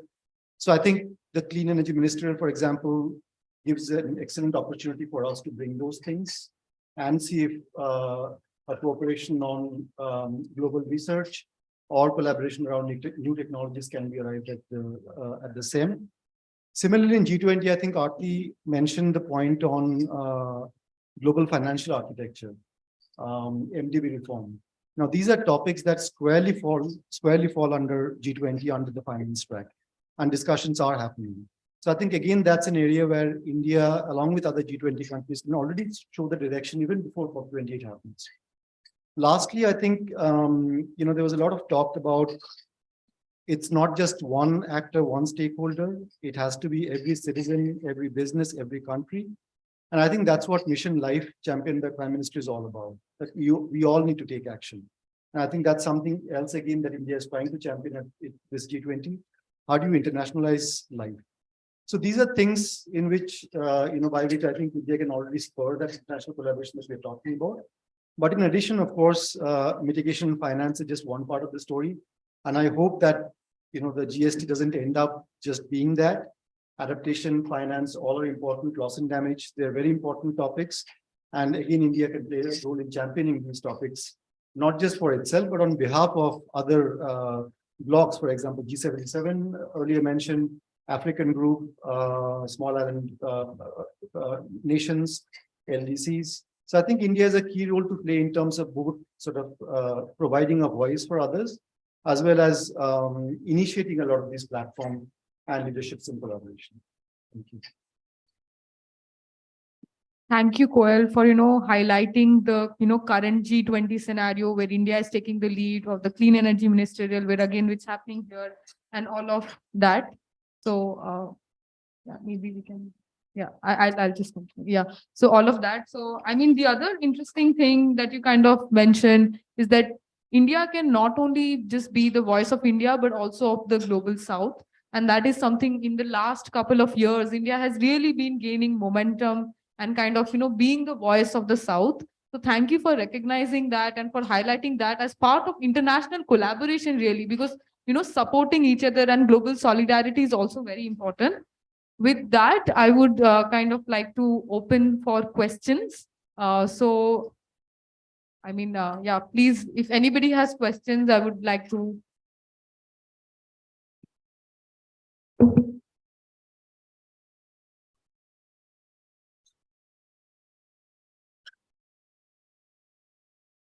Anybody questions, please? All very clear.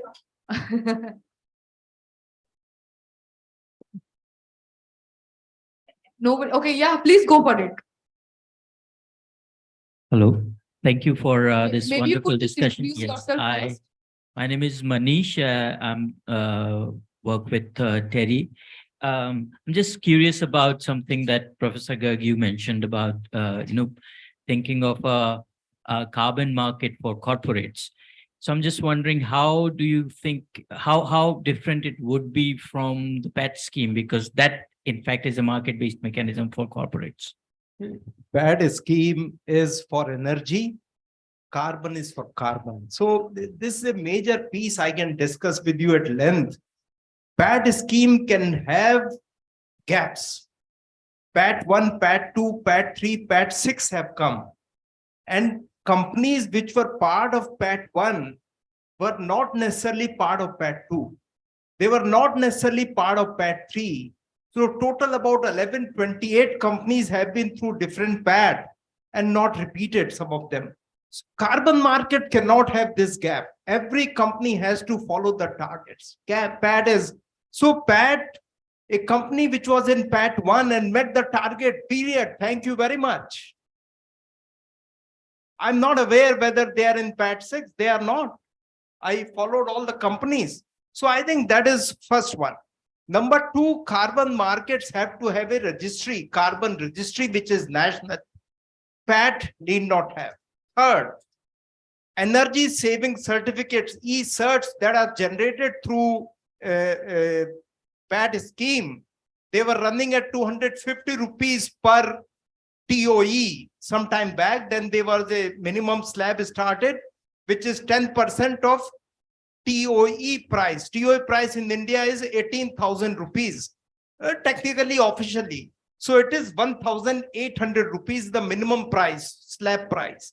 If you convert in carbon tons, it comes to carbon price, it comes to less than $4 per ton of carbon. Bad scheme. Now, if you want to create a big carbon price and want to give incentive to the industry, it has to minimum $7 to $8 per ton of carbon. Below this will not work. Some people talk about that we will change, transform PAT into carbon. That is, I think, is a bad idea, I would say. Openly, I'm telling. It's a bad idea. It is better to create a couple of environmental markets. You see, we have SOx market. We have SOx, we have water, which is a government has said that more than 2.5 liters per kilowatt hour should not be spent on water. That is water consumption. Similarly, SOx, FGD targets have been given, which have been kept in abeyance for last 2 years. Another 2 years, they'll be kept in abeyance. Why? Carbon market is carbon. So you may say that under REC market is working separately. So that is a good thing, I would say, that we should create multiple avenues for industry to earn. So there should be REC, there should be ESERT, there should be carbon, there should be so many other things which are possible. So industry would be happy because the underlying asset may remain the more energy efficient systems. So internationally also, in India also, there are different markets existing. Why do you want to club? So that is important point. And if we want to create incentive in the EU ETS, the carbon price has crossed 100 euros per ton now. 100 euros per ton of CO2 now. So if you want to create a certain thing of that magnitude, what would happen to the commodity price, energy price? Will it go? Where would all these things go? Because their energy is an important price. And if you put a strong carbon price, these things will reflect finally in some form. So we have to be careful. Chinese carbon price is $9.5 per ton as of now. That's all. About 10% lower than European market, and China is the biggest carbon market. You see, why don't we allow carbon trading across 64 carbon pricing initiative in the world now? We don't allow them. None of them is connected. Why not? So I think there are many, many questions which we have to seriously debate. I told carbon market, you pointed out, carbon market is not the panacea for carbon mitigation. Let us not take it that create a carbon market, mitigation would be taken care. No, this is to spur the industry to act. That's all. That's all. And when actions happen, when cognizance is taken, I think things would improve. That is my belief. And as I think she was saying that we should give a positive thing to the whole debate. This is a positive thing. Please act. I think if you want further, we can discuss separately. Thank you. Yeah, please. Okay. I have two questions, one for Koel and one for Professor Garg. To Koel, I have been talking to non-experts a lot, like from the industry and various other sectors. What I've found is that there's a lot of skepticism around the various initiatives that we are taking towards decarbonization, whether it is moving towards renewable energy, moving towards hydrogen or electric vehicle shift. So there's a lot of skepticism, like even the senior most people, they are very skeptical about it, and they are less willing to accept the success of these initiatives. So success, and even to believe that they will at all succeed in future. So I think yes, these kind of initiatives are very good, that we are disseminating more information, we are creating these awareness campaigns, etc. But there is also doubt that emerges from the fact that from the arguments that they give sometimes, the non-experts also, like for instance, we don't have enough scientific evidence to really make them believe in that these initiatives can actually succeed. Like for instance, the LCA, the life cycle assessment of the new technologies, the electric vehicles, batteries, then we have solar panels, or the risks of the hydrogen technology. How much are we considering those in the studies that are coming in? So how do we, like, really make them believe in this, and how do we actually improve our studies also? And what is the whole story that should be told? And then the second question to Professor Garg about, so I absolutely agree with you about this, the corporate level carbon market that you spoke about. So, we have this BRSR reporting that has come in by SEBI, and ESG reporting has become mandatory for India. We know already that Europe and US is performing really well in this, but India is lagging behind, and we really need to act upon it. And I think this is a very good initiative that has been taken. So can this BRSR reporting and ESG, mandatory ESG reporting, this can also be a part of this corporate level carbon market that you spoke about? Yeah. Thank you for the question. I think those are all valid points, actually. I mean, everything you mentioned. I'll take one example to maybe go through all the aspects of your question. Let's look at electric vehicles, for example. First, I'll come to Aarti's point of myth busting. I think it's really important. So recently, there were a lot of events of EVs catching fire, right? Two-wheelers catching fire. Now, you can see that created skepticism among different actors that maybe it's not safe, they catch fire. If you look at data, ICE engines catch more fire on any parameter than your electric vehicles. But unless you put that fact out there, it creates, and these are all, media is also again sort of, backed by different stakeholder groups, vested interest and all of that, right? So I think it's important. Myth busting is really important in certain cases. The second, I think your point on, is it all true? Are we going in the right direction? I think we should introspect as well, and there's a room for credible, robust research around that. Let's take the example of electric buses, for example. I think that's one of the better success stories, I think, for India. Through aggregation, we received what I think diesel buses are around 75 rupees per kilometer. And through aggregation, the first round, I think we brought them down to 50 electric buses. Now, while that's a good story, why is it not scaling up, right? And one needs to understand why it's not scaling up. The second challenge, the Grand E-Bus Challenge 50,000, that's not going so well. I think because of the fundamental reason that the financial health and general health of state transport units are not very well, right? And this is the same scenario we see for utilities in case of power sector. Right? They're not in a financial position to honor the contracts, which is to say that to pay the operators or the OEMs in a timely manner. In the second bid, therefore, the largest OEM that won the bid in the first case, they did not even bid in the second case, right? It is because of investor risk. It is because of the fact that it's still a nascent technology. They used their balance sheet to raise finances in the first round, but they're over leveraged now. They're totally leveraged out. And project financing is not available because it's a new technology altogether. So I think these are real issues, and I think more research needs to be done on all of this to understand, therefore, what the details of each of these are, and maybe understand better financial models while we reform the financial health of SMEs. And the last part on life cycle analysis, I think that's again a very valid point. We often quickly jump to conclusions that this technology is better than the other without looking at the entire life cycle analysis. And batteries are a great example.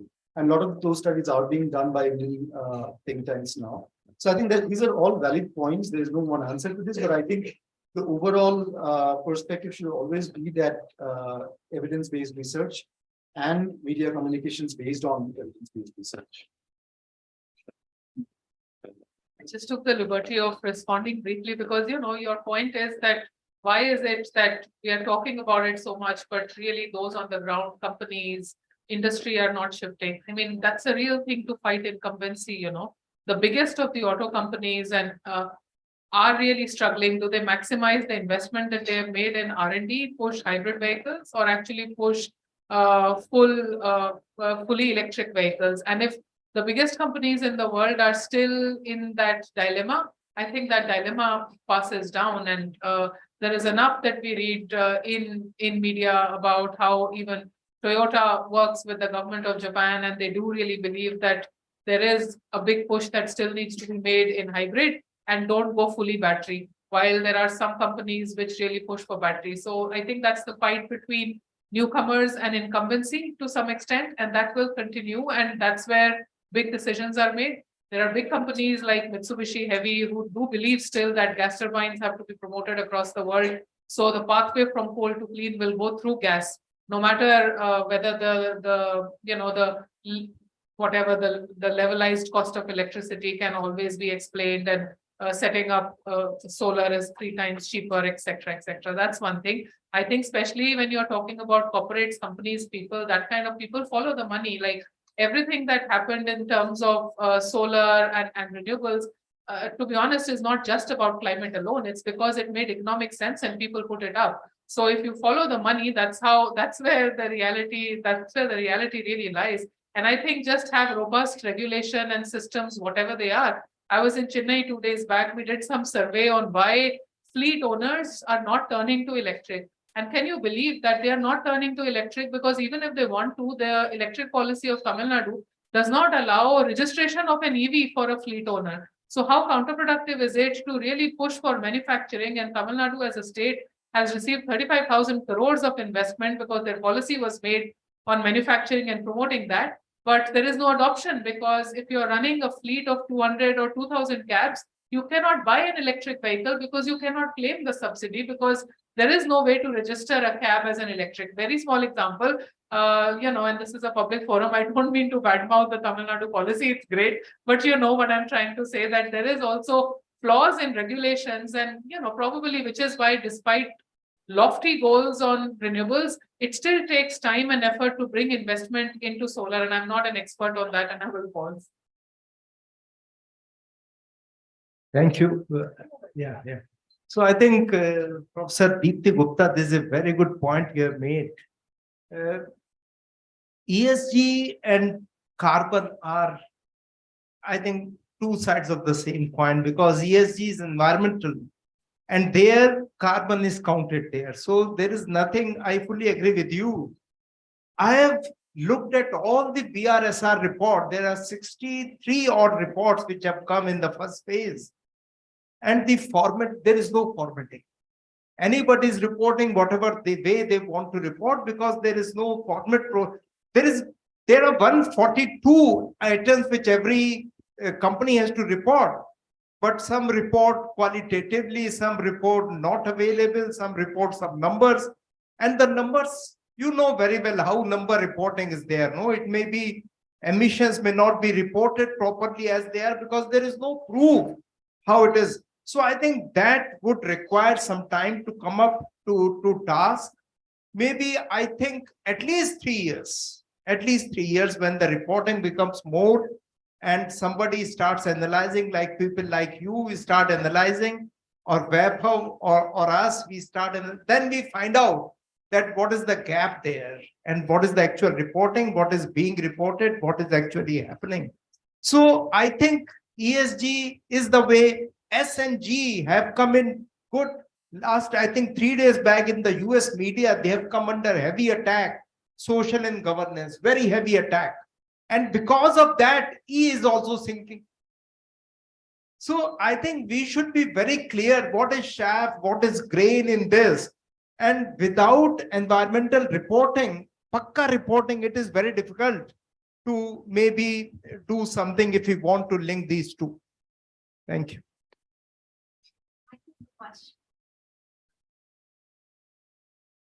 Do we have any other questions? Yeah, please.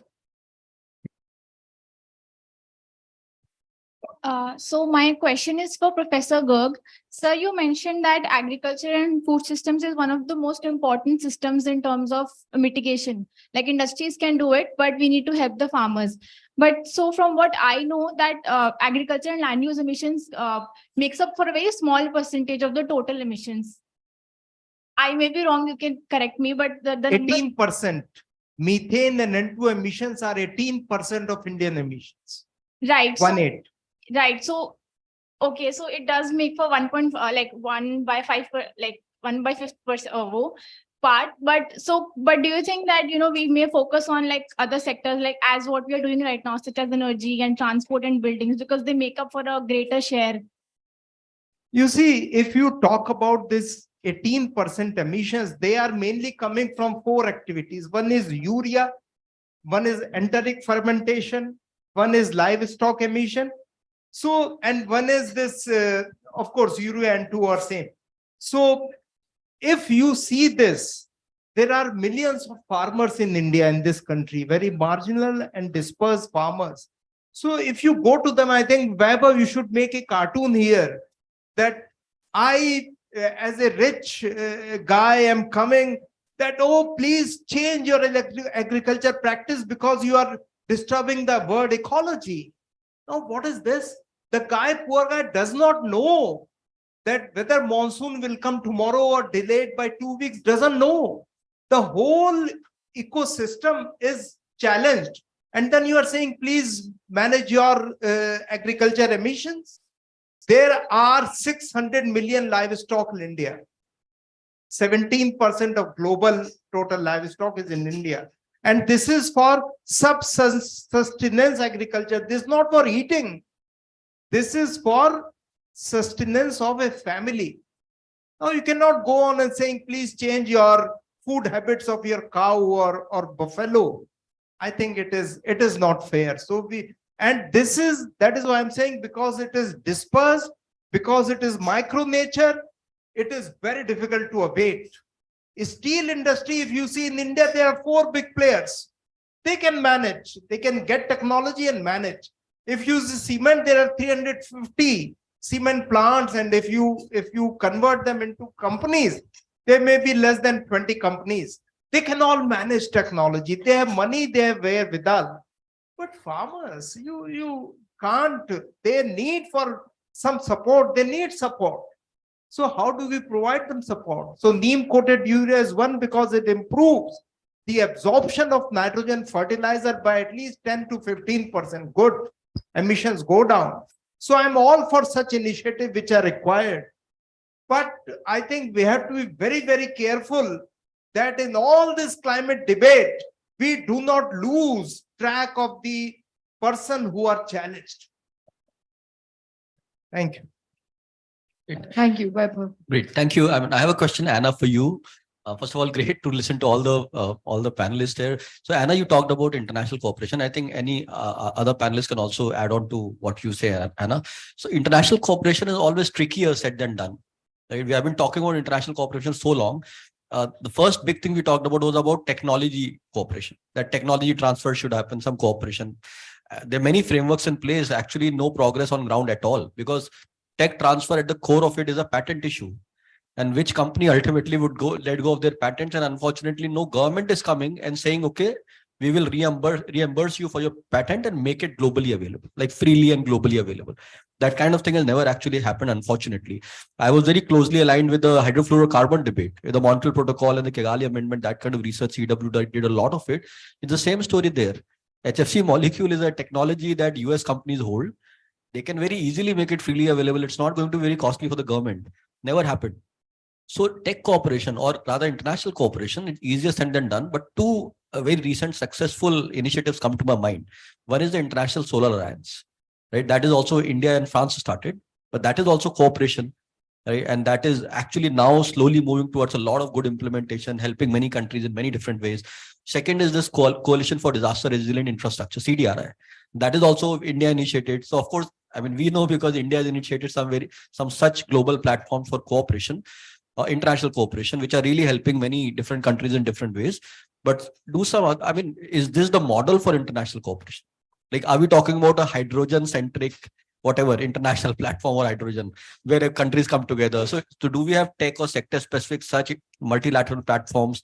Is that the model for international cooperation? Or do you have some other kind of model that you could, you have in mind and could talk about? And happy to know if other, panelists also have something on this in their mind. Thank you.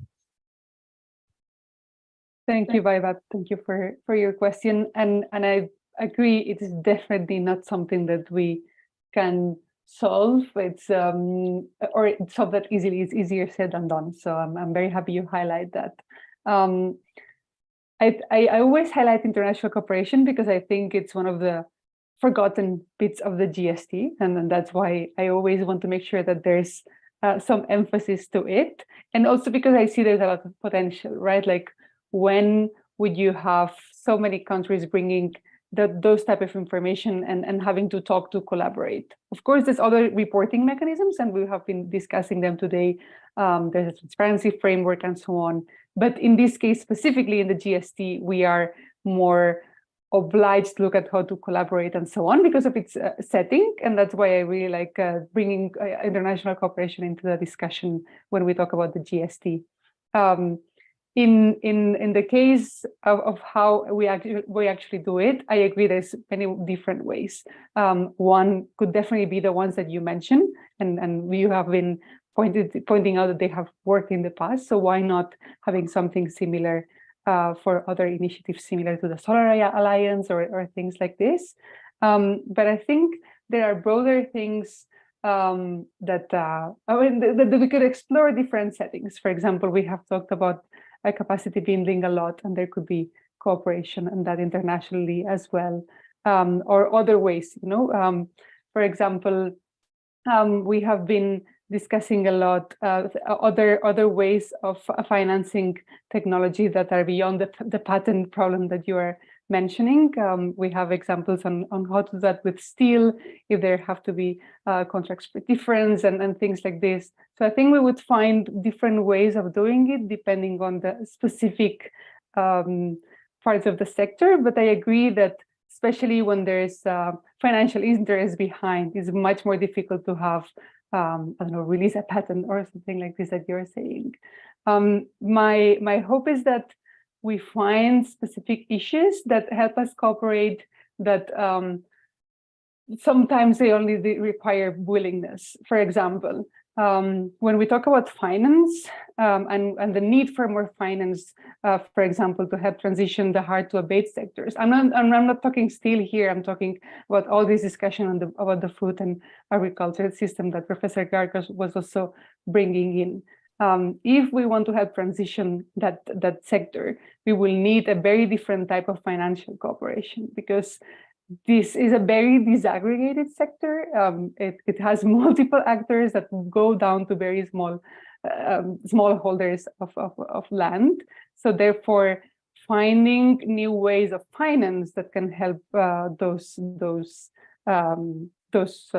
farmers is something that could be done, right? If guidelines are changed in specific financial mechanisms, for example, it could help finance those specific activities. So I think it's very context specific, and that's why I really like that we are having a workshop that explains a bit what does this mean for India. So India can also say, well, these are some of my needs for cooperation, for example, on finance, and then that we can collectively at the international level look at it and say, well, then so this is some of the ways that we could address it. Yeah, I know it's a broad answer, but I also know it's a very difficult to answer question because of the constraints you also mentioned. So I'm happy to hear if more people have other views on that. Thank you. Just quickly mention another form of international cooperation, because I come from philanthropy. I think in terms of international cooperation, philanthropic cooperation is also another way of looking at it. And I'll give you two quick examples, and these can all be around technology, themes, issues, all of them. So the Clean Cooling Collaborative, for example, is a group of philanthropists that have come together around cooling solutions, right? And of course, philanthropic money is not as big compared to other sources, but I think the advantage is that they are more patient. And the second is that in terms of processes, they're much faster than a lot of the MTBs in bilateral financing. Whereas they take years, months, this comes within, you know, a few days. The paperwork, the bureaucracy is much less. Secondly, I mean, another example is the Global Energy Alliance for People and Planet, a $15 billion fund formed by IKEA Foundation, Bezos and Rockefeller Foundation. That's again a financial innovation platform that's looking at multiple issues in 7 different geographies. And this is again financial innovation around specific solutions. I mentioned earlier about electric buses. So currently we are looking at electric bus financing solution for India. So I think philanthropy should be looked as complementary to a lot of these other international corporations we're talking about. And that's an important avenue and a flexible source of financing that is on the table. Can we have a mic at the last? Hi, I'm Sabiha, and my question is to Koel, Mr. Koel. You pointed out that there should be a participation by subnational government. I do agree that there should be a decentralization of the process, because we all know that some states have benefited at the cost of others, and we all know that some states, even within India, that some states are more vulnerable than others. I would like you, could you please elaborate at the participation of the subnational government, how we can include states to have more subnational commitments, and the states who are contributing more to the commitments or carbon emissions?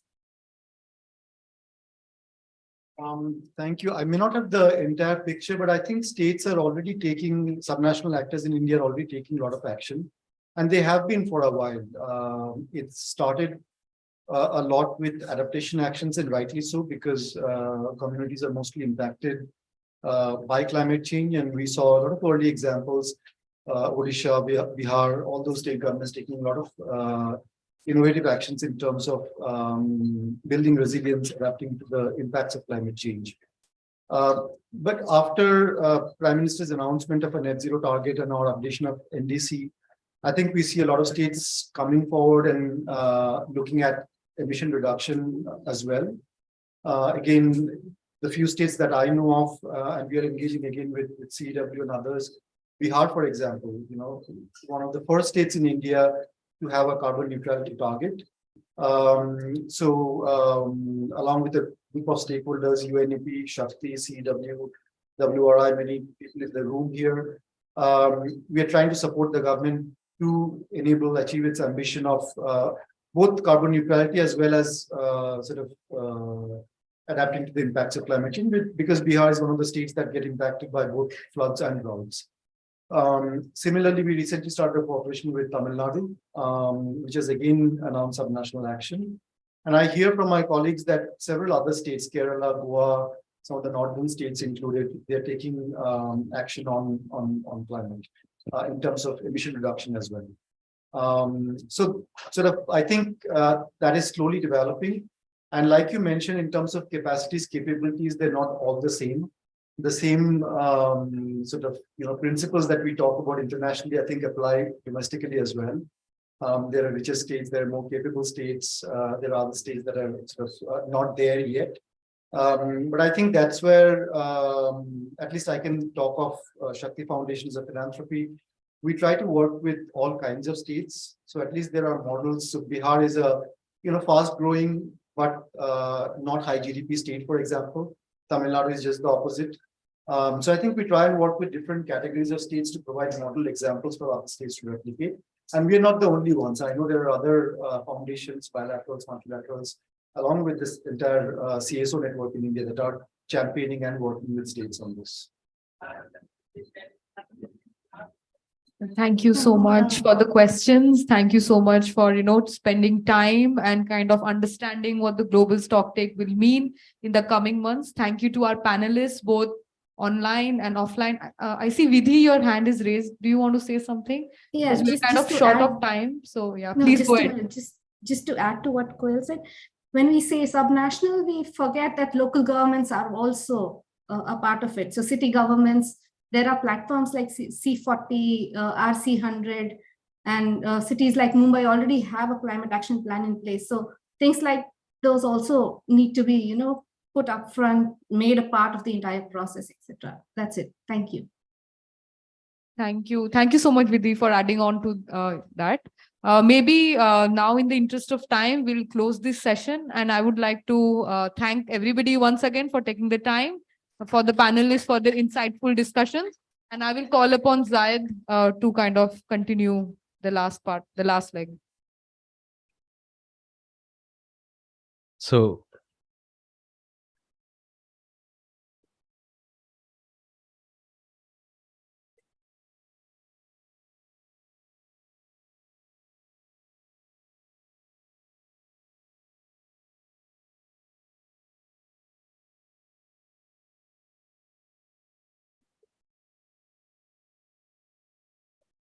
yeah, thank you. Thank you to all the panelists and for a very engaging and informative discussion. And I would now like to request Professor Garg for his concluding remarks. Yes. Thank you very much. So I think I must thank Vaibhav and Pallavi for sending some points to me. I think that is extremely important. I'll read them so you know whom to blame if something is missed now. So first is GST is for all. That is very important. We should understand. And COP is for action. This also we should understand and not miss.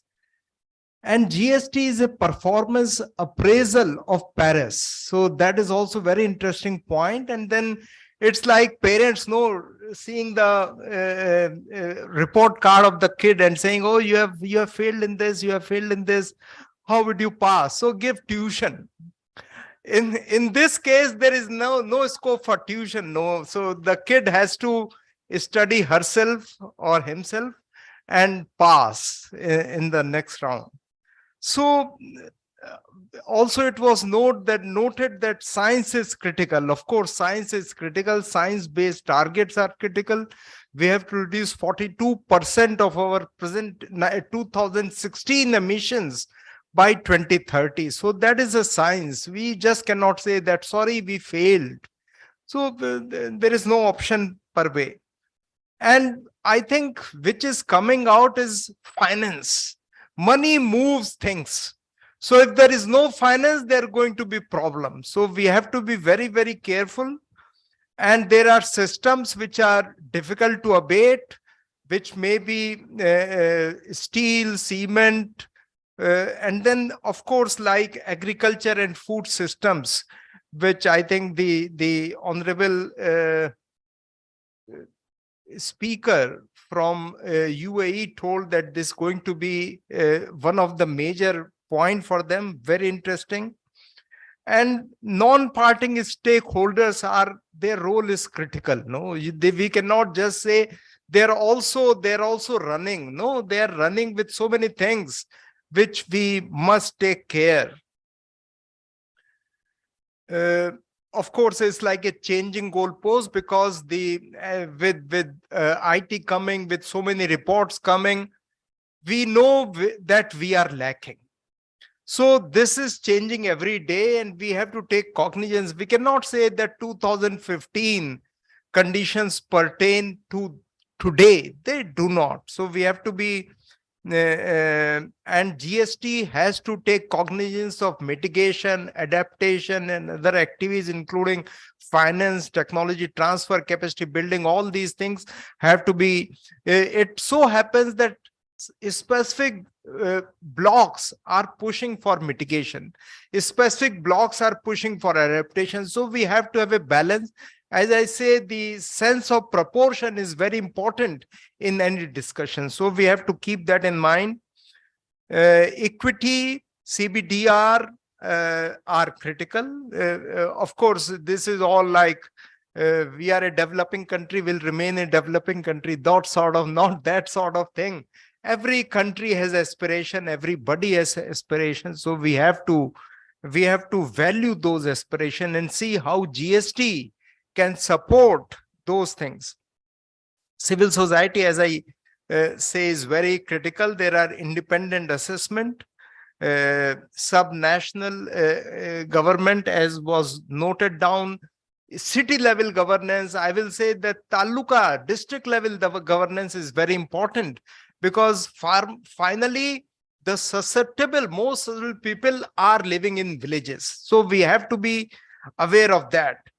And of course, as Aarti was telling so many times and very clearly, that media attention, media role is very important, responsible journalism, and creating hope. Creating hope, as if some people will say that, okay, there is nothing wrong, we be very pragmatic and truthful. Yes, true. But hope is also a big sentiment that would drive the world. So we have to have that. And countries have to take responsibility, not only for themselves, their total action, but also for the world. We are having G20 in India. It is Vasudhaiva Kutumbakam is the target given by Honorable Prime Minister.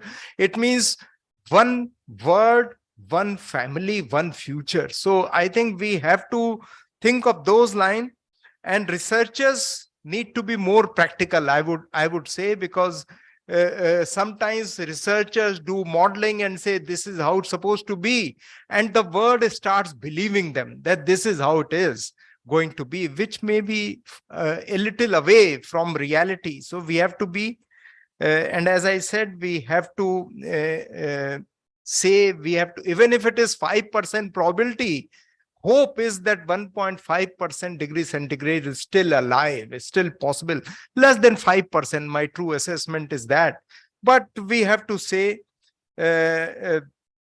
commitment versus implementation is very critical. We have to see by a country by their not actions and how they have performed on those commitments. I think I also told national systems are important. They should be discussed at GST.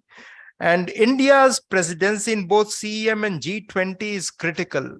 And we have seen that finance minister conclave and foreign minister conclave could not produce a common agreed by all. So it is chairman summary.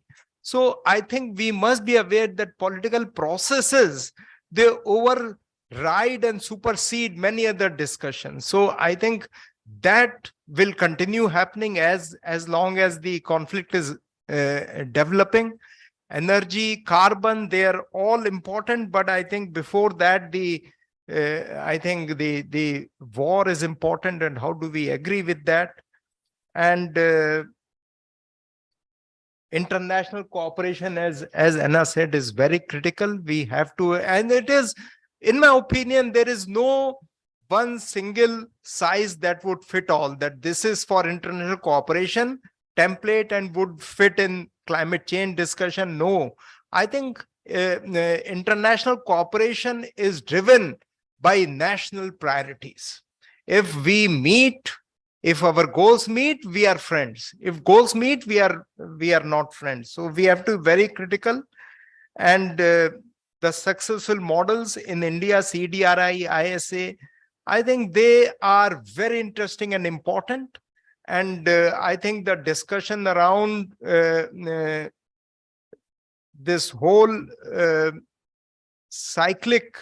life cycle assessment is interesting. But let me put here, life cycle assessment, when we report at a country level, world level, it's only direct emissions, scope 1 emissions.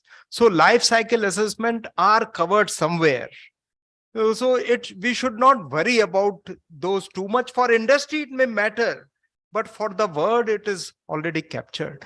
So I think I thank all of you for coming here on behalf of CEW and IDRI and my personal behalf, and I am Ahmedabad, for taking time and remaining attentive Although food is served there, I understand.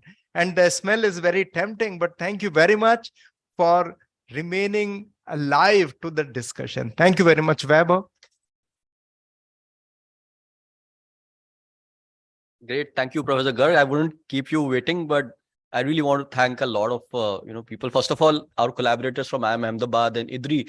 I think the best collaboration you want is which elevates the discussion, and clearly our collaboration with IIM Ahmedabad and IDRI has elevated this discussion, and a lot of interesting points have come up in the discussion. Has been fantastic. I also want to thank keynote speakers, Ms. Richa Sharma and Mr. Majid for taking their time today, for joining us and sharing their thoughts. And a lot of interesting perspectives were captured in their thought. I take this opportunity to thank all the panelists. Anna, you have joined us in a time zone which is, it's very early for you. So thank you for taking out time and joining us for the discussion today. Vidhi, for talking about the international global stocktake process and the importance of the independent, civil society actors. Professor Garg, as always, many of us have been taught by him, so it's always a great pleasure to be, and what is very interesting, and you would have realized that Professor Garg also always challenges a lot of existing notions.